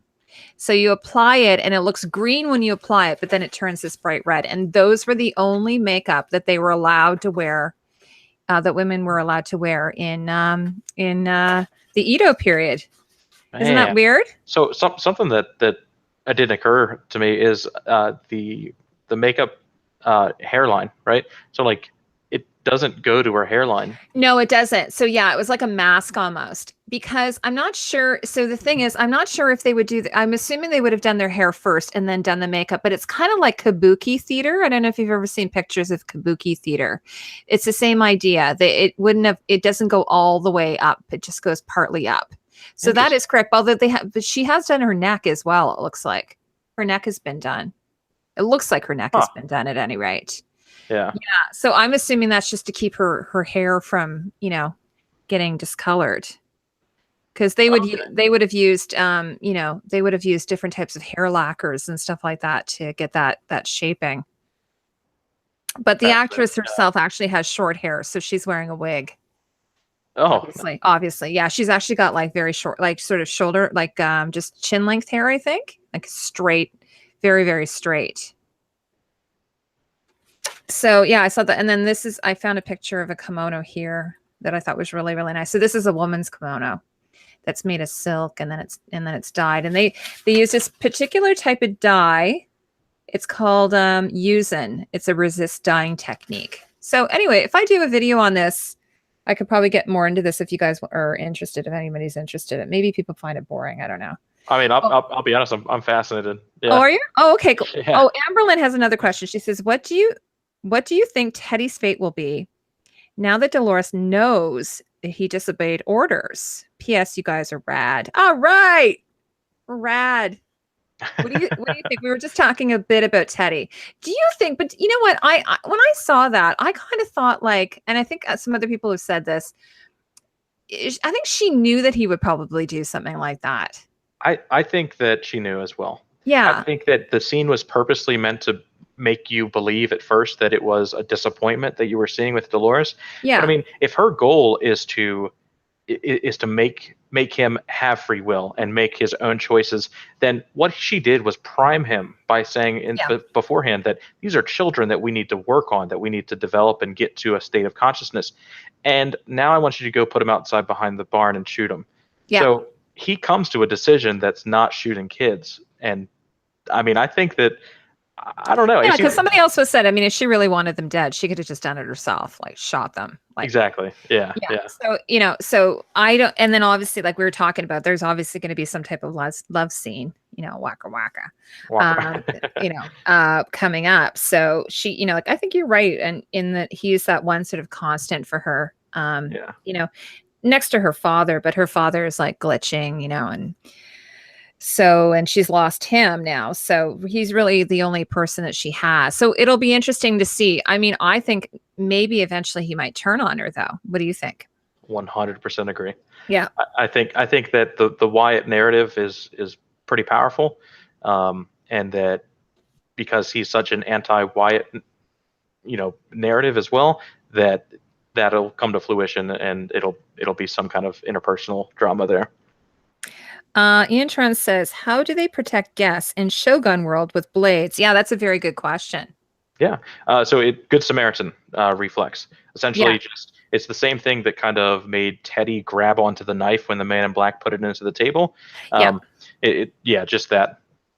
Yeah, because there are blades also in Westworld, and not everyone has a gun, right? Some people do have blades. It's also nitro, which is nitro, a whole nother dynamic that. Talk about. Speaking of nitro, talk about a crazy level of sadist in that guy, eh? I mean, I love that. I love that actor, though. I love the actor. Yeah, very much. He's actually from American Gods as well. I don't know if you've seen that show. That is actually a Star show, which I'm really, really loving. Yep. Unfortunately, I don't think it's been renewed yet, has it? No, it has. I have a friend who's working on it. Really? Yeah, they're shooting it right now in Toronto. Oh, very cool. Okay. Yeah, so I'm pretty excited about it. And Neil Gaiman is one of the producers, so I'm sure he's, Gaiman, sorry. That's Gaiman. awesome. Yeah. So I'm really, yeah, anyway, so he's kind of got a, because he was killed off last episode. So luckily he has another job to go to. That would suck. That would be the thing about being on Game of Thrones. You never know if you're gonna have a job in the next year, if that's gonna be it, Well, or now none of them have another job in another year. no, So no, they don't. Yeah. Well, Peter Dinklage, I'm wondering, I wonder though if George Martin did pull him aside at the beginning and say, "Oh, don't worry, you're gonna make it till the end." you think so? He's like, you're Well, the maybe prince he that was didn't. promised. Maybe he wanted to keep him on his toes. No, because I'd read years ago that Uh, George Martin had said that Tyrion was his favorite character. I'm not saying he's going to make it till the end of this show, but like at least he might have said, "Hey, buddy, don't no worries, you're going to be yeah. okay." You know? Yeah. We can speculate about Game of Thrones later. Oh, anyway, did you want to, I don't know how much time you have here. I have a few pictures from Raj World, but is there any, like, do you think this was just a quick one-off? Is that it for Raj World? I think yeah, actually. I mean, I think that we're going to see it as much as we're going to see any of the other parks. Sure. That, we still have 3 that are unknown. The parks really don't matter to Yeah. the story. So, I mean, Yeah. if their goal is to get out, then I think we might have seen this just so that the creative side of the show could really stretch their legs and say, "Hey, we can create this," and they executed it perfectly. But I think, as to the importance, probably not. Yeah. Well, and it was really just a 2 location sort of episode. We have them at this at this really beautiful facility where everyone's out having tea, and then we have them on safari. So it wasn't, it would have been probably fairly costly, just some of these interiors. It is pretty stunning. It's a real visual, treat to look at it. As is actually, they have a really, I wish they did a behind the scenes one on this. They did a behind the scenes on James Delos's home. Did you see that one? Yes, very good. That's supposed to be, I guess it's actually in California. Oh, I thought it was in Florida. Oh, maybe it was Florida. No, you might be right. It might be Florida. There's palm trees and stuff, but it's just it's an amazing thing. But again, they don't really, they kind of kept it very, very tight. Like you didn't get really to explore much. Like I was like, oh my God, I got to see way more in the behind the scenes. Yeah. Everything. I laughed though. I really, really laughed because they were working in a real home and they had the track for the camera running right through the home. Yeah. And so there's this one scene when they're shooting it, Jimmy, what's his name, had to sorry? Jimmy Simpson. Jimmy Simpson had to sort of step over it, and then the guy is playing James Delos as well. So they're sort of trying to not.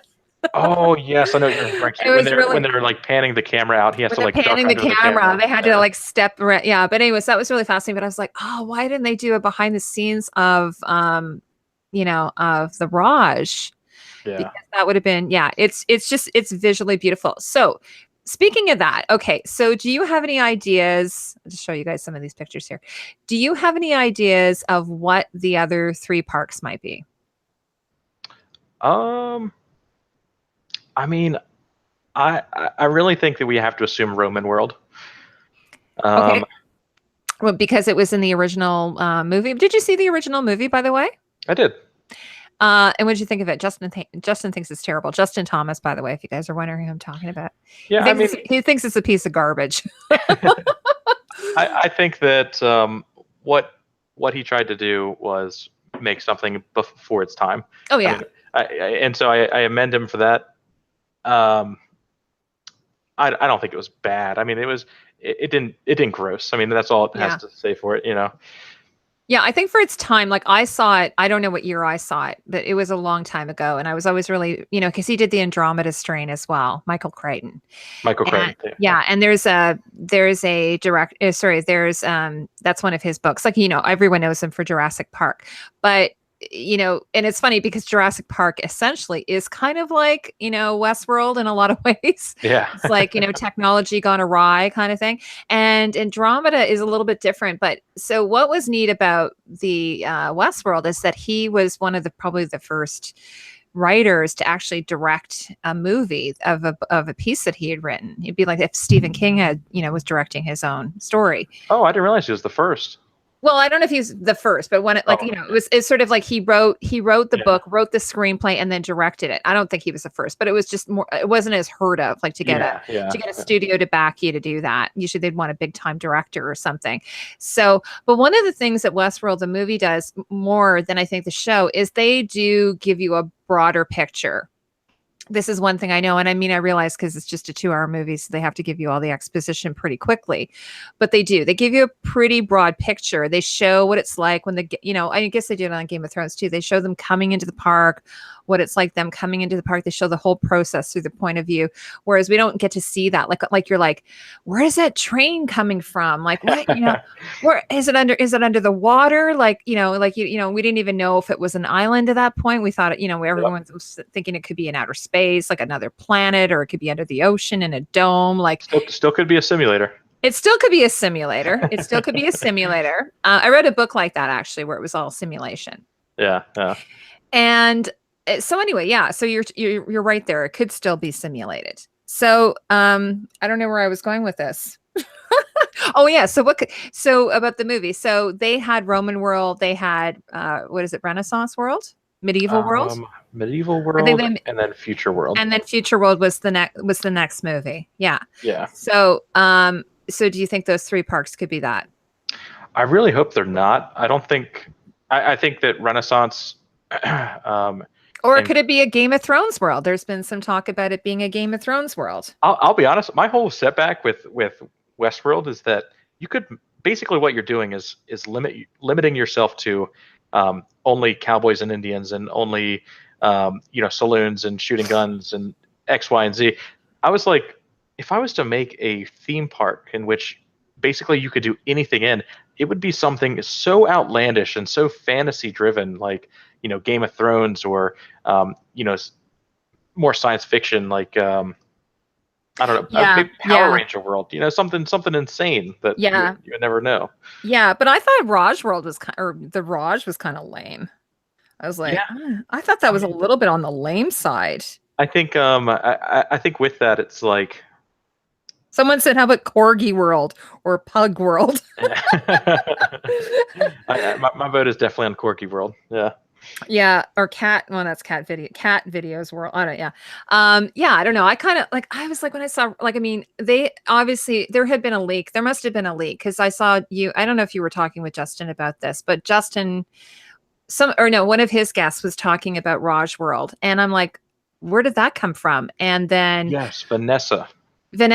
And then anyway, after the episode came out, I found out that someone on Reddit was able to decrypt from the website.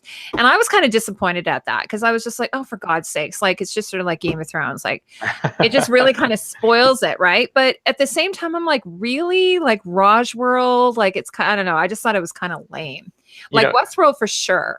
Yeah. And obviously that's from the original movie, but I thought it would have been, like you say, if it would have been something like really cool, like, where you could go to another planet or something. Yeah. I mean, we really don't know like what they can affect or. Yeah. But yeah, I definitely, you can create animals. I know. You can create just hideous monsters, an entire narrative that's just you reenacting horror films or absolutely because animals are extinct for some, I think, right? Is this what we've learned? No, it's or they're endangered. I believe that it's kind of implied with this Raj World because the big drive there is the safari hunt. And if you're willing to pay $40,000 a day to hunt, I don't know what safari costs right now, even it is like a taboo thing, but it's definitely not 40,000. No, it's not. I looked into can hunting. It's not for myself personally. But I think you have to get a permit, pay or buy a ticket. Like they have it Yeah. up in Yeah. Canada. You can used to be able to come up and hunt polar bears, which is Oh, like wow. just awful. And yeah, you can get a permit, and then there's these companies that will take you in and do it, kind of thing. Oh my goodness. The safari companies. So it is expensive, but nothing to the extent of 40,000 a year, a month or a day, I should say. Yeah. At least I don't think. I've been hunting before. Like I'm not opposed to hunting Yeah, for food or something like yeah, that. But man, I would never go to a theme park to hunt. I yeah, don't find the joy in that. Like when I did it as a kid, it was like, I mean, it was a joyful thing because like you're kind of experiencing something very unique and kind of back to your roots of being someone who needed to hunt other animals for food. But outside of that, I mean, I guess I just can't relate to the attraction of big game hunting. But yeah. yeah, yeah, Yeah, it's just it's very, but I guess because maybe if you're not allowed to do it in the real world, then I don't know. But it does also seem to attract a particular type of person. Someone who may have a sense yes, of entitlement versus, someone who doesn't. And obviously, I think the parks are catering to the 1%. I mean, I think this is what we're oh yeah. sort of looking at here. So, Another thing with that, it's like you could create these animals. So you're creating Bengal tigers to be hunted. yeah. Why would you not like create a xenomorph from the Aliens franchise? Absolutely. Or Oh you my could do it, God, what a crazy thing would or that you could, be? You yeah, know? or you could do like a Jurassic Park, but with Exactly. Oh my synthetic. gosh. Yeah. So I know it does seem like it does seem a little bit boring. Um, but maybe it's because, like you say, maybe there's really no, purpose or maybe it's just, this is just our way to be introduced to Grace and maybe learn a little bit about her. And here I was going to go over to this. So, like, she has this little book. So maybe we can talk a bit about this. So, Sure. so when she's first oh, the other thing I was going to say, I was just going to add this, guys, just about, I want to just talk about this outfit she's wearing here. Oh yeah. I have to say, I actually think I hate it. I don't know what you guys think of it, but anyway, I think I kind of hate it. But one of the things I think is that she just, to me, what it's saying is she really doesn't give a shit, because she's wearing this outfit, and it's more something you would wear in your boudoir kind of thing. But Yeah. she's just like, fuck it, I don't care. And she's not wearing a bra. There's actually one picture I have, I don't know if you guys want to see it, where she's just clearly like falling right out of it. Yeah. Um, Yeah. but anyways, but this one here, yeah. So then she's got this book, and she's obviously like in this park, she is looking for. Do you think this is another facility like what James Delos was in? Is this why you think she's here and why she's looking for this? I think that there's no way it's a coincidence that she just happens to run into her dad in a gigantic mileage of park, Yeah. So I think that she is riding for the Valley Beyond, and that and that the corporate research like main facility is at that location as well. So this drawing she has in her book, you don't think that this is actually in the Raj? You think this is actually a drawing from the Westworld Park? Yeah, yeah, Oh, okay. Okay. I just wondering because she seemed to be looking for something when they were on safari. She didn't seem to be doing it. Like the boyfriend kept wanting to be like, "Hey, honey," and she just didn't seem to. Well, she was concerned, obviously, when she saw kind of what was going on. She was like, "Wait a second, something's not up." yeah. I think that like when everything goes down, she knows um, like the park border. That's her like her first instinctual route to run after she kills this host and is otherwise not in any kind of threat is to run for this area. Yeah. So I think that yeah, so it was on the outskirts of the map, or where like the Bengal tiger hunt was, is around the outskirts of the map. So yeah, Yeah, I mean because she's near she's actually near the perimeter, right? Because exactly. and when she's running, although I don't know if she knows where she's going, she ends up like going into the no-go zone. Yeah, So it's possible that yeah. So I just was wondering if, like, if there are these bunkers are placed all around Westworld, like, I the entire Delos Park, I should say. I think that it. I don't know if we can say one per sector, right? But we do Yeah. know that they are arranged in a similar way that the sectors are arranged from the Westworld management side of it. So, we've seen Outpost 12 and I believe 14 Yeah. are the two that we've seen. So at least 14 of them exist at these individual little outposts. I have to believe that they're definitely spread all over each individual park and multiple per sector, possibly.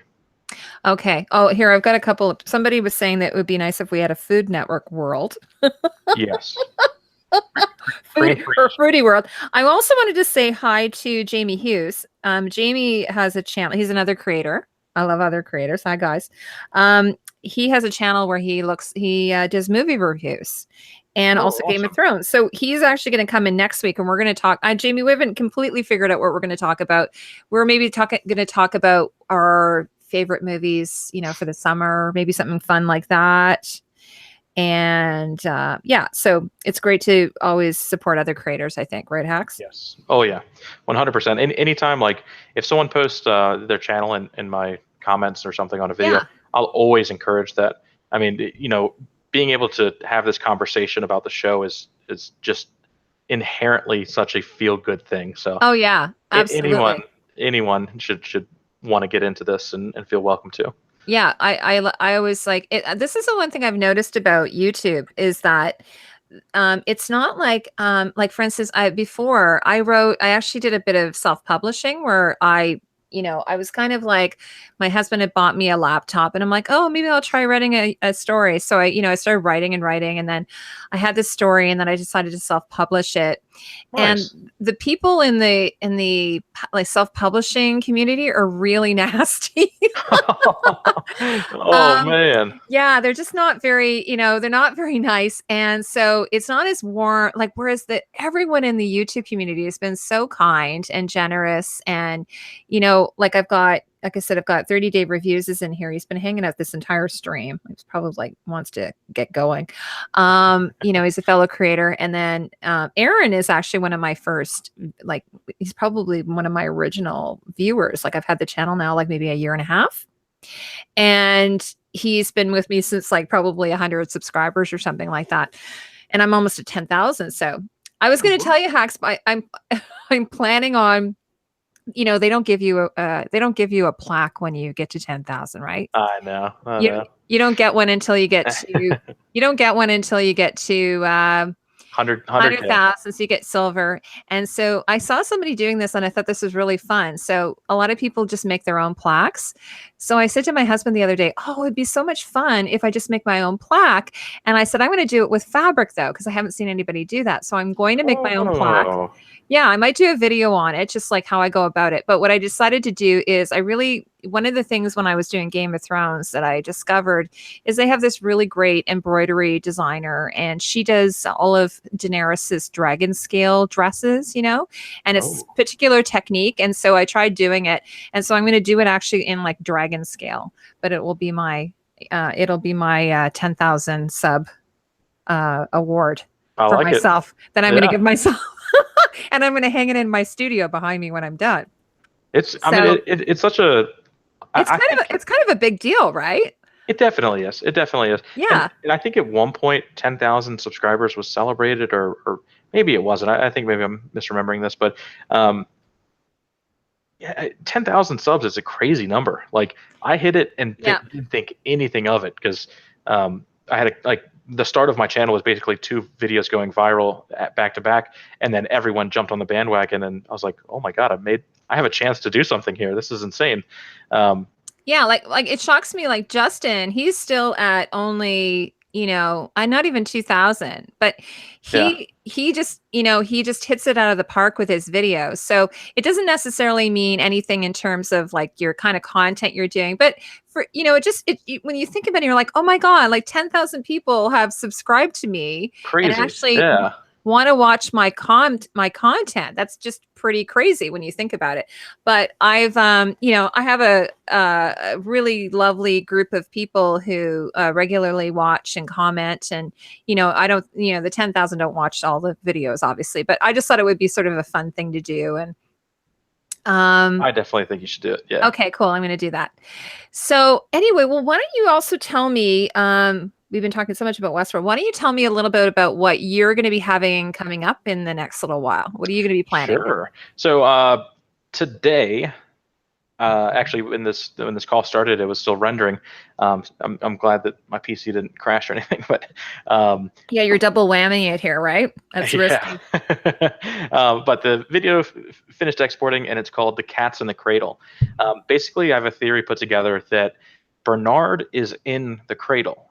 If you don't know what the cradle is, it is the single word that was used one time in episode 3, and they quickly said it. They said it was trashed, and then moved on. They never mentioned it. Well, when they do stuff like this, it's very telling, right? You're like, why would they so quickly breeze over this? Um, so I went back and compared the scripts. The word cradle is never used in the entirety of the show. So the next morning, we actually get an email from Delos saying that it's a simulator device so that they could Oh, test storylines. And my mind I immediately was like, okay, I got the theory right here. And every single episode, actually since the first one, I've been like kind of hoping for more information about Bernard and putting it together. But I believe that they're using this cradle to interrogate Bernard. That actually everything we're seeing is simply the Delos employees searching for information through his mind, and he never makes it. He gets exposed as a host, and then he's just going through the loop over and over again, so they can try to piece together what happens. oh my God, that's an amazing theory. Yeah. So, So so you're uploading that now? Is it uploaded now though, or? nope. You guys actually know about it before Oh anybody wow. else. Yeah. I have to, sorry, just one more thing. I'm going to tell you 30-day reviews. He's so good for this. He says a 10-day hippo hunt costs $12,245. It Wow. $52,500 is the cost of a 21-day lion safari with lions, buffalo, leopard, and plains. I don't know what he means by that game. Oh, plains game among species available for hunting. So yeah, so for 21 days, it's $50,000 plus. Wow. So I mean, I know like yeah, so that is still like definitely for the elite, even as it is today. In Canada, you can go. We have hunting available. We have deer and moose and that type of thing that you can get a permit for. That's not that expensive, but I know for big game hunting, which I just think it's so sad. It always makes me cry when I see stuff like that. Yeah. So anyway, so after this video, I know that you're going to be doing so tomorrow is a big day for you. Yeah, I will be, of course, doing a after stream live stream called "Before the Dust Settles" on the Justin Thomas Show, and then Monday starts the script writing for the next Explain video. So, how did you guys come up with that name, by the way? Before the Dust Settles, what's that Oh, based off that of? was I believe that he had a channel already started specifically for that, or at least a Twitter handle. Oh, okay. So yeah, that was just his, and he said it to me. I was like, wow, that sounds like an awesome name. Yeah, let's go for it. I love it because also it's just after the show has just aired and everything, so it's really good. And then who's the girl that's on with you? She's really good. Yeah, Debbie Santa. She won't actually be joining us this week. We're going to be bringing in AU Pack Mule, I believe. Oh, okay. We know AU. Hey, I don't even know if AU is here. I didn't see him tonight, but AU is he's a wonderful creator as well. Yes. Yep. And he's, really supportive of the whole community. I like to think of us as being a community. I mean, I'm a little bit more of an outlier because I'm super nichey, I suppose, as opposed to just doing analysis. I do it through more the costume lens, I guess you would say. But the whole Westworld, Game of Thrones community is a really lovely community, really supportive of other creators. And I know Justin, he wants to sort of rally and get all of us sort of together and try to, Oh, yeah. Yeah. But it is still fun, though, to do our own dedicated videos and then just kind of get together and chat about it and come together with our findings of what we think is sort of, interesting as well. I posted a video today. I was telling you about this before. I was supposed to have it up yesterday. So I decided to do something totally different. What had happened was I was going to do a different video, and then I kind of got this idea to do, The Incredibles is coming out. So I thought, wouldn't it be fun to do Oh, one? yes. Yeah. So I thought, wouldn't it be fun to do one on Edna Mode, because she's a costume designer and Yeah. she's this fun character. And I'm so excited about The Incredibles. Like, it's been years Yeah. that since the original movie came out. And, with my kids, I've seen that movie at least 5 times. So I decided to do a video about who is Edna Mode most likely based upon, or who is she based upon. So I just sort of, I don't have a definitive answer for any of you guys, but it's just sort of like, just throwing it out there, what I think who is the least likely to the most likely. So I have that up on my channel. And then Hax, I did a poll. I got the community tab. Do you have that? Yes. Okay, so I just got the community tab this week. And for those of you who don't know what it is, when you're a YouTube creator, usually they just started this thing called community tab. So if you get a message from me, it's through that. And basically you can either send a message, or you can post a video, or you can do a poll. So I decided I was going to do a poll, and I did a poll on what my next video would be. And I thought, I've been really wanting to do a Game of Thrones video. So I put up the poll, and Arya Stark won. I was going to say I voted for Arya. Yeah. Oh, you voted. So well, you know what? I've been meaning to do one of her, but what happened is I've had her in so many different videos. Like, I did one on Essos, so I had her in that, and I did one on the Starks, and I had her in that. So I just thought I really need to just do a dedicated video on her. And then next I'll probably do Tyrion, because I haven't done him either, because he's George Martin's favorite character. So that's what I'm going to. He's mine as well. Yeah. And then, as I mentioned, I've got Jamie Hughes is going to be coming next Saturday, guys. So we'll have to figure that out. But it's probably going to just being him and me shooting the shit about, what our favorite movies coming up. Like, I'm really excited for for Solo. There's been there's been some hate about it. I don't really get it, but it's funny because I haven't been costume-wise.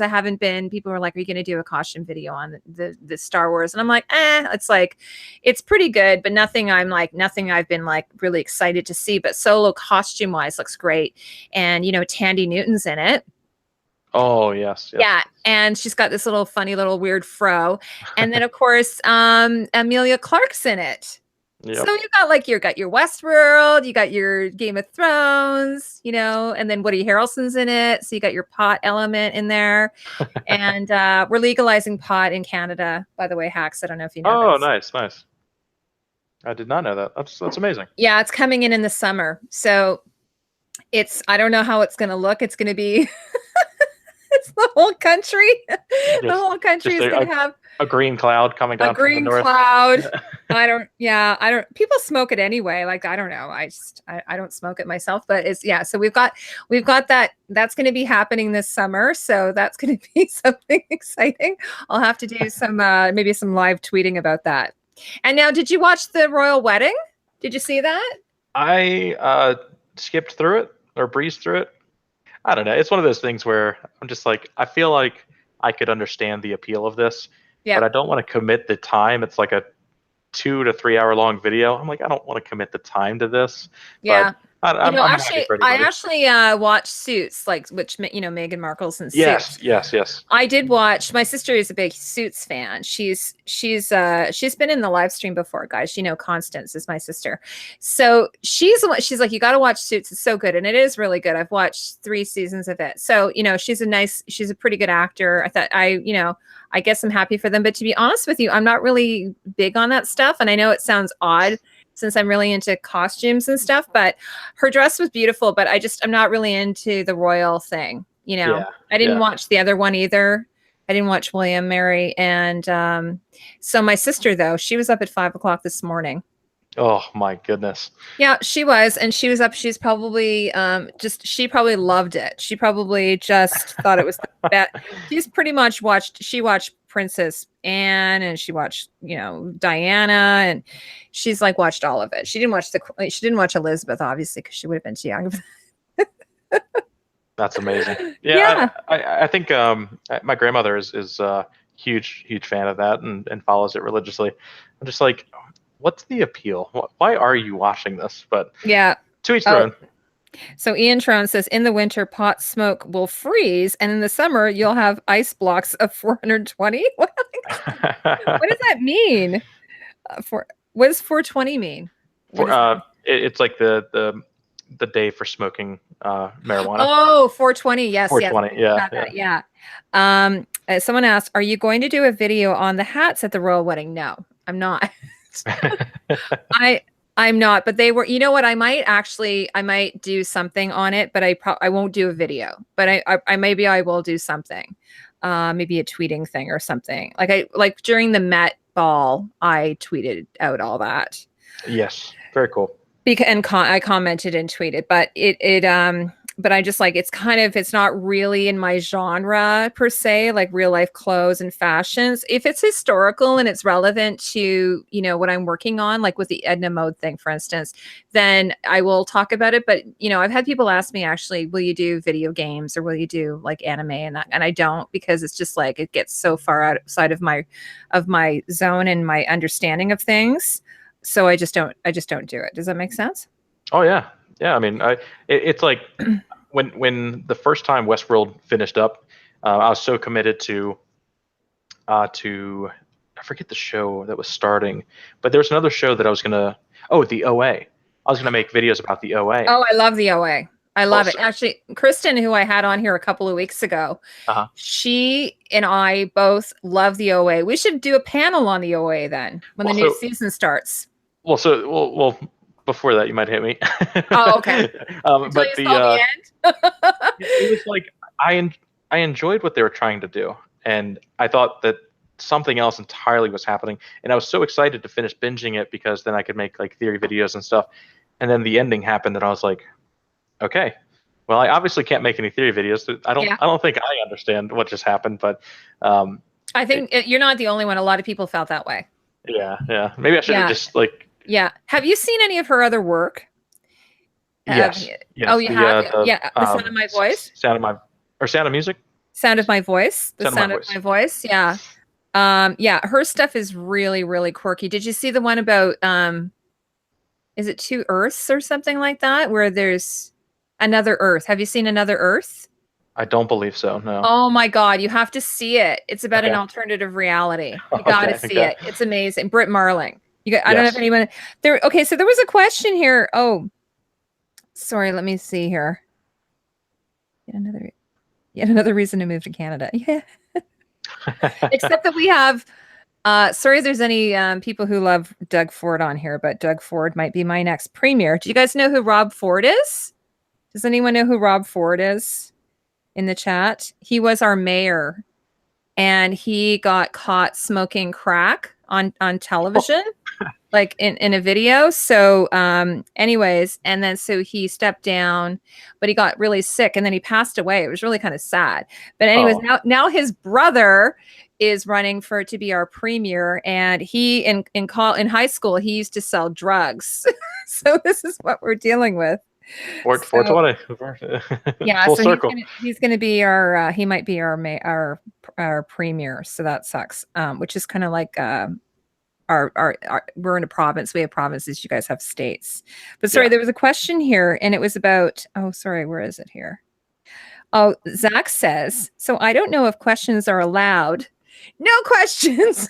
No question. Kick him out. Questions. You're out of the stream. Kick him out, Aaron. No, I'm kidding. Of course they're allowed. But what's your opinion on the wardrobe of Nocturnal Animals that's directed by Tom Ford? I haven't seen it. I am going to see it. Have you seen that? I have not. Have you seen it? It is with the girl that is from Arrival, Amy something or other. She's in it. So I haven't seen it, but I will see it, and then I'll let you know what I think. But yeah, Zach, of course questions are allowed. Also, are there any Chinatown fans here? Zach, it's funny you should talk about Chinatown, because so when I was doing the Edna Mode video, there had been some talk that she might have been slightly inspired by Robert Evans. And do you know who Robert Evans is, Zach? Or Dak, sorry. Do you know who Robert Evans is? Me personally, I'm not sure. Yeah.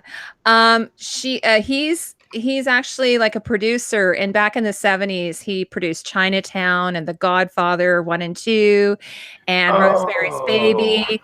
And he's crazy, like he's just nuts, like he's been married 7 times, and he got involved with the mob, and he got charged with selling cocaine, and just like, just he used to be married to Ali McGraw. But anyway, so he's just like totally out there, and then he did videos for MTV, and there's been talk about him doing an HBO, or I think it's, or a Netflix series. There's been talk about him maybe doing a show on Netflix, but this guy, he's totally crazy. So yeah, he was the producer of Chinatown. He's a really good friend of Jack Nicholson, but I don't know. So are there any Chinatown fans out here? I'm sure there are. It's a pretty amazing movie. I think it might have been in the top 100 best movies of all time. Really? I think so. It was named that. Oh, he did Serpico as well. Did you ever see Serpico? I have not. Or Marathon Man? Marathon Man. Yeah, with Dustin Hoffman. Sounds so familiar. These are all, classic 70s movies, guys. And you know what? If you were like stuck for a movie, like I actually went back and watched because I said to Jack, since we're doing Westworld, I should probably go back and watch the original. And Justin's right. I mean, it hasn't really held up that well. But some of these older movies, sometimes it's really worth rewatching them because they're, there's just the performances and the quality may not be the best, but it's really worth watching some of these older movies. In those days, like the movies were done by the producers, like the production studios were the ones that were sort of in charge of movies. They didn't really, you couldn't be a free agent in those days. So it's pretty interesting. So Robert Evans, he's in my video. I have a segment of, I have like a short little video clip of him. So if any of you guys are going to watch my Edna Mode video, you'll get to see who Robert Evans is. He's kind of crazy. Oh, and Josie says, oh yes, I remember Rob Ford. And then Golf Princess is the family that parties together, laugh out loud. 7 brides for 7 personalities of the same person, says Ian Trone. I've seen both Serpico and Marathon Man. I'm old, laugh out loud. See, Josie and I are probably the same age. So I'm like, I'm up there. Hax, you're probably younger than us. So I'm 86 or something. No, so Zach says 2 more movies and wardrobes I love that both have Daniel Craig, oddly, are Skyfall and The Girl with the Dragon Tattoo. I love both those movies. Yes. Did you see them? Yep. I read the Girl with the Dragon Tattoo series. It was called the Millennium series, I think. So I read that. And I was hoping that Brian Fincher was going to do a sequel, but he never did. But if you go there's this actor. He's actually, I think, I don't know his name, but he plays the Daniel Craig version in a Swedish version of the movie. So if any of you guys want to see the complete series, they do have a Swedish version. But Skyfall, of course, is probably one of the best Bond movies. It's really amazing and great soundtrack too, right, guys? Right. Yeah. So anyway, does anybody else has anything to ask of Hax or of me? Oh, hi, I am Dow Jones is here. Hello. Hello. Did I say hi to everybody? Thanks, guys, for all of you who stayed in the chat for so long. Oh, Thursday Adams says, I love the Edna Mode video. Thank you. Thanks, Thursday. Yeah, it's Thursday. Apparently, I said Anna Wintour wrong. I said Winter. It's Wintour. Wintour. I said Anna Wintour. I said Winter. Oh, I'm pretty gauche. I got that wrong. Sorry, everyone. Transylvania World, go hunt some vampires. I could dig that. 100% Transylvania World. Yeah. Go hunt some vampires. That'd be fun, eh? Or like even if you did like something like Doom or something where you get to hunt zombies or just everyone's Van Helsing. Yeah. I'm so down. Oh, Van Helsing. Yeah. Oh, Herman Bum's mom, which is Cindy, she says Fifth Element World. Ooh, I would like that. Yep. That's one of my favorite movies. Love Hedgehog World. Hedgehog World, where you just basically roll around with hedgehogs. Yeah. That would be so cute. It's just the story of Sonic. Yeah, Sonic. Yes, exactly. My son loves Sonic. Oh yeah. And then Amberlyn said way back here, sorry. She said, she says to both of us, I 120% agree that your comment about Teddy leaving her team for sure. Yeah. Oh, yes. And then she said she loved the angle we were talking about, but that was a while back. Sorry, guys. Q&A, what do you think Teddy's face? Oh, we already did that one. Okay. Someone was mentioning about, the black stuff they wear on their teeth, that maybe that could be used for teeth whitening. Survey says. The geishas always do seem to have very, very nice teeth. That's true. That's true. And then 30 Disc says, sorry, not a fan of him in 007, but a girl with a dragon tattoo was amazing. So I think this is the thing with Daniel Craig, right? You probably either love him or hate him. My favorite movie with him was Layer Cake. Did anyone ever see that? It was a little bit before James Bond, but it was kind of like a caper. And then Zach says, do you like Bergman movies? I love Fanny and Alexander and Cries and Whispers. I've actually never watched any of his movies. Have you, Ingrid Bergman? Have you ever watched any of his movies? I don't believe so. Hax, you're probably too young for this. I'm terrible at like associating names to certain things. Like if I see like the trailer or something, I'll be like, oh, I immediately pick it up. But it takes a while unless I like really develop an interest for it. Oh, and then which is Cindy. What do you think the significance of the player piano in the opening scenes of Westworld means? Or Westworld? Yeah, You want to say something about that? Sure. So I think it's all about the automation, right? So it's like it is in and of itself the symbol of Westworld. It's the old Western piano becoming animated to become alive and do the same task, but without any human interaction. Yeah, exactly. And what do you think regarding them using more contemporary music? Yep, same exact explanation. Oh, by the way, it was so funny. After, I don't know if it was a trailer, they were using Scott Joplin, the entertainer. Do you remember that? And then someone was like, what's with that hokey pop music? Someone had said about that, and I was like, oh my God, what are you talking about? It's the entertainer, which is, from The Sting. Yeah. They use it in The Sting. But of course it was a ragtime type, song. Yeah. Classic. So I just thought that was really funny, but it was like somebody at Vox or somebody who wrote this, and obviously they were young and they didn't know. And this is a thing, right? Because they do kind of go back into the vault to, for some of the stuff that they use, that they, they sort of go back to, like, obviously they do a lot of research, but the idea that they go back and use some of these more ancient sort of, pieces of music, or I don't know, little bits of, I don't know, I'm losing my mind probably because it's getting late, but Zach says, I'd kill to make a movie about Frank Lloyd Wright starring Daniel Craig. They look identical. Oh, really? I didn't know that. And Wright was an awesome dresser himselself. You should, why don't you pitch that? That's a great idea. I don't think they've ever made a movie about Frank Lloyd Wright or Wilbur. Who would play Wilbur though? And Cindy says, so it plays what you program it to? Yeah, I think so, right? The player piano? Yeah, it plays what you program it to. I think you can program a certain amount of songs. It's so like the one they reference or they show in the show, it's that paper reel.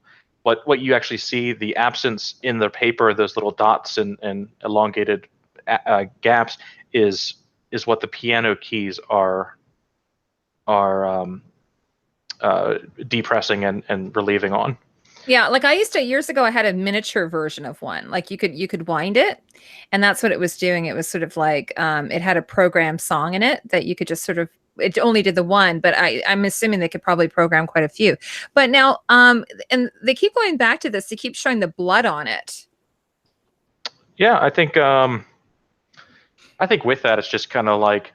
So the big key with the player piano is like in the first opening scene of season 1, it was at a different position, a earlier position in the song than it was in the opening credits for season 2.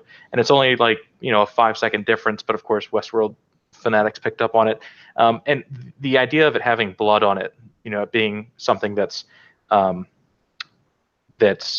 corruptible or damageable, I think is really what they're going for there. And also the red is really striking on the white, right? Like it's a pure white paper. Yeah. having that, and then it smears as it goes into the roller, I guess. So it's a pretty striking image. Um, who is this now? Oh, Golf Princess says old movies. I remember Duel in 1971 freaking me out as a little kid. Dennis Weaver starred Steven Spielberg's directorial debut. I don't remember that movie. I don't remember that. I'll have to look that up. It was Dennis Weaver a bad guy in that? Do you know who Dennis Weaver is? Hax, Oh you know who man. that is? He used to wear I- he used to always wear like a white Stetson cowboy hat, and then he'd wear a jacket with the fringe, kind of like Peter Fonda Sounds very familiar. style. He was Yeah. pretty cool for the time. He was a pretty cool dude. Yeah. So guys, if you don't have any other questions, or if you do, just put them in quickly, but we're going to probably wrap things up. What time is it for you there? It is 8:00. Oh, okay. So you're an hour behind me. Oh yeah. So what are you doing the rest of the weekend? You've got tomorrow, you're going to watch Westworld. Are you really excited to see this next episode? So excited. I believe that someone said it might all be in Japanese with subtitles, but I think that was a rumor. Oh, well, the one scene that they did show, it did show subtitles, and because Maeve was speaking Japanese, but and potentially, I guess all of the hosts could speak Japanese, but Felix and Sylvester wouldn't be able to, and neither would Lee Sizemore. So that would be pretty interesting. Yeah, a good portion of at least. Apparently Americans don't like subtitles. Is that true?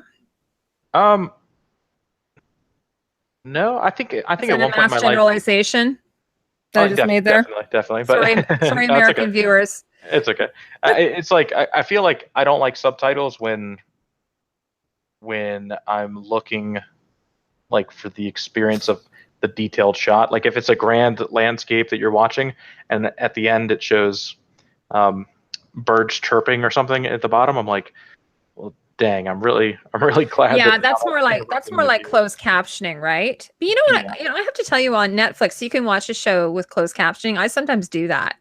Oh yeah.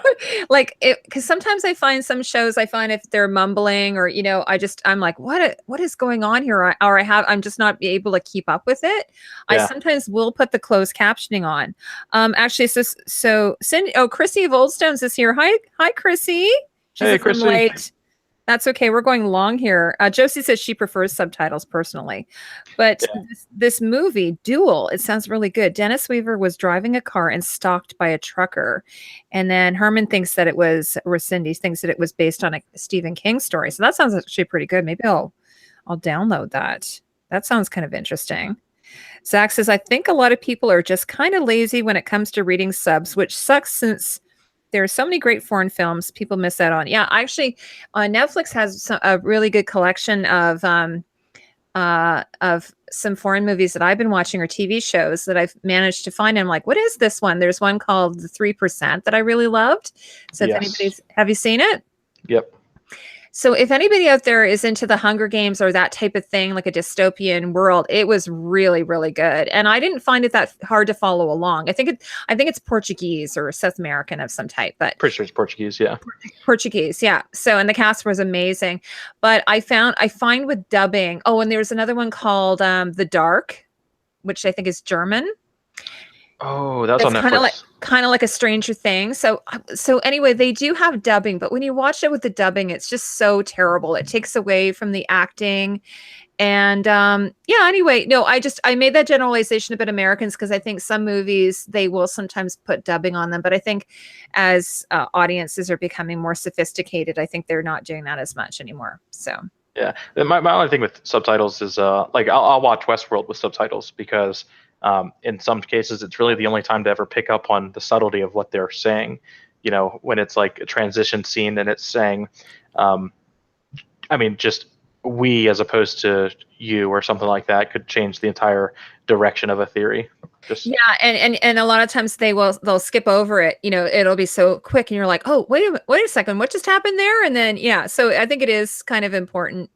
It's a good tool to use, and I'm really glad because we didn't have this before, but now with Netflix and stuff like that, and also Netflix have a feature now. You guys probably figured this out. You can skip the opening. Yes. I love that. So good. Are you watching The Expanse?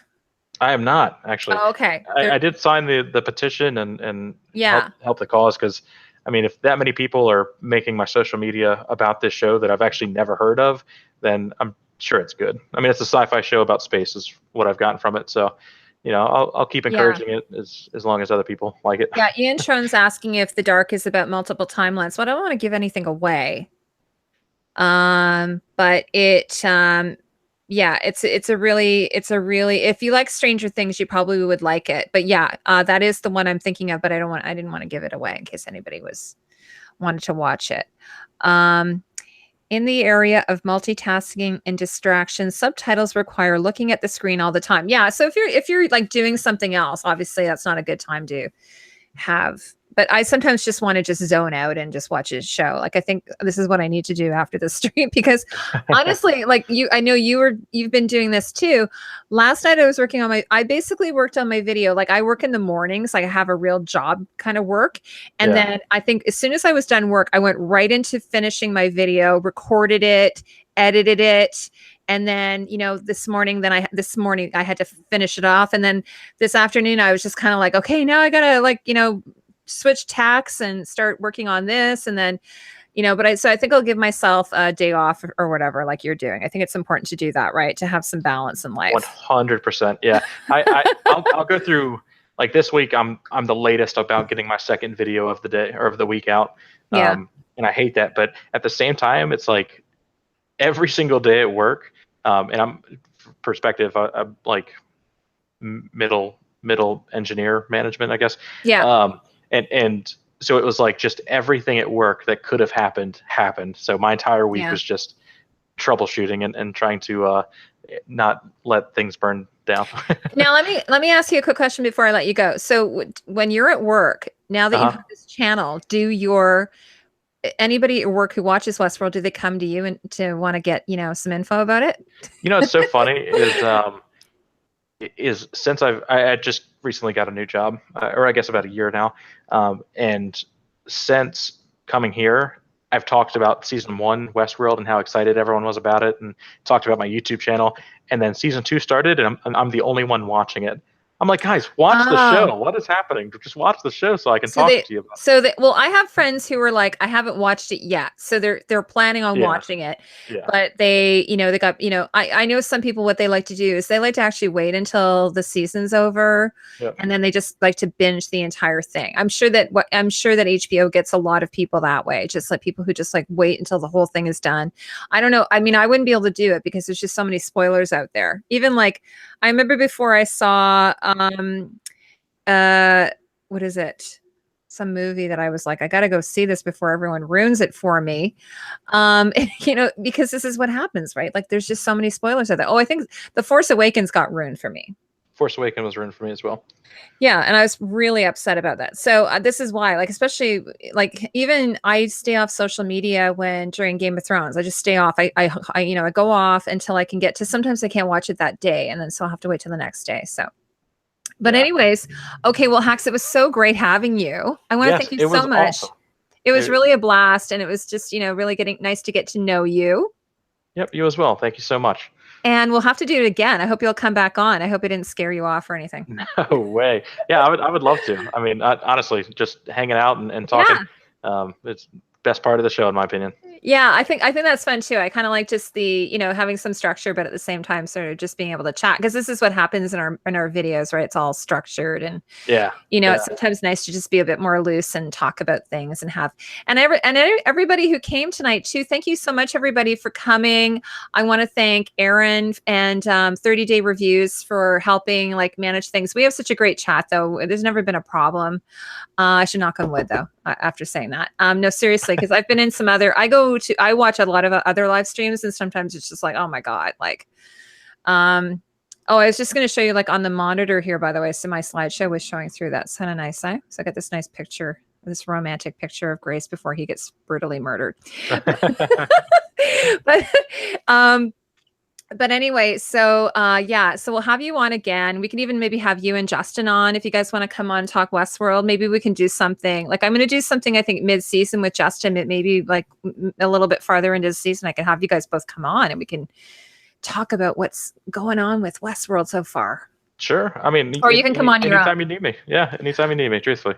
Okay, so yeah, so thanks everybody. And I don't have Hax's links in the comment section below right now in the description, but I'm going to be adding all of that. So if anybody's watching on the replay, you'll have all his contact information, or even if you're on Twitter and you know me, then you can find him through me because I've linked him out. So anyway, have a great weekend, everybody. It's Victoria Long Weekend in Canada. So if anybody's Canadian, happy, safe Victoria Long Weekend, named after Queen Victoria, our original Victoria, or sorry, one of her, what is it? She's, oh, I don't know what I'm talking about. See, I'm losing my mind. Happy long weekend. Yes. Happy long weekend. Yeah. Sorry, brain burn. Yeah, I'm going to just go veg out. Maybe I will download Duel and watch that because that actually looks like an interesting movie. Okay, guys. So thank you so much. Talk to you soon. You want to say goodbye, Hax? Yep. Thank you so much, everybody. If you do want more Westworld content, please check me out. Outside of that, Twitter, and much love, everybody. Okay, bye, guys. So I'm going to just try to do something here. Okay, I'm going to put it back to there. I'll put it back. Okay, bye.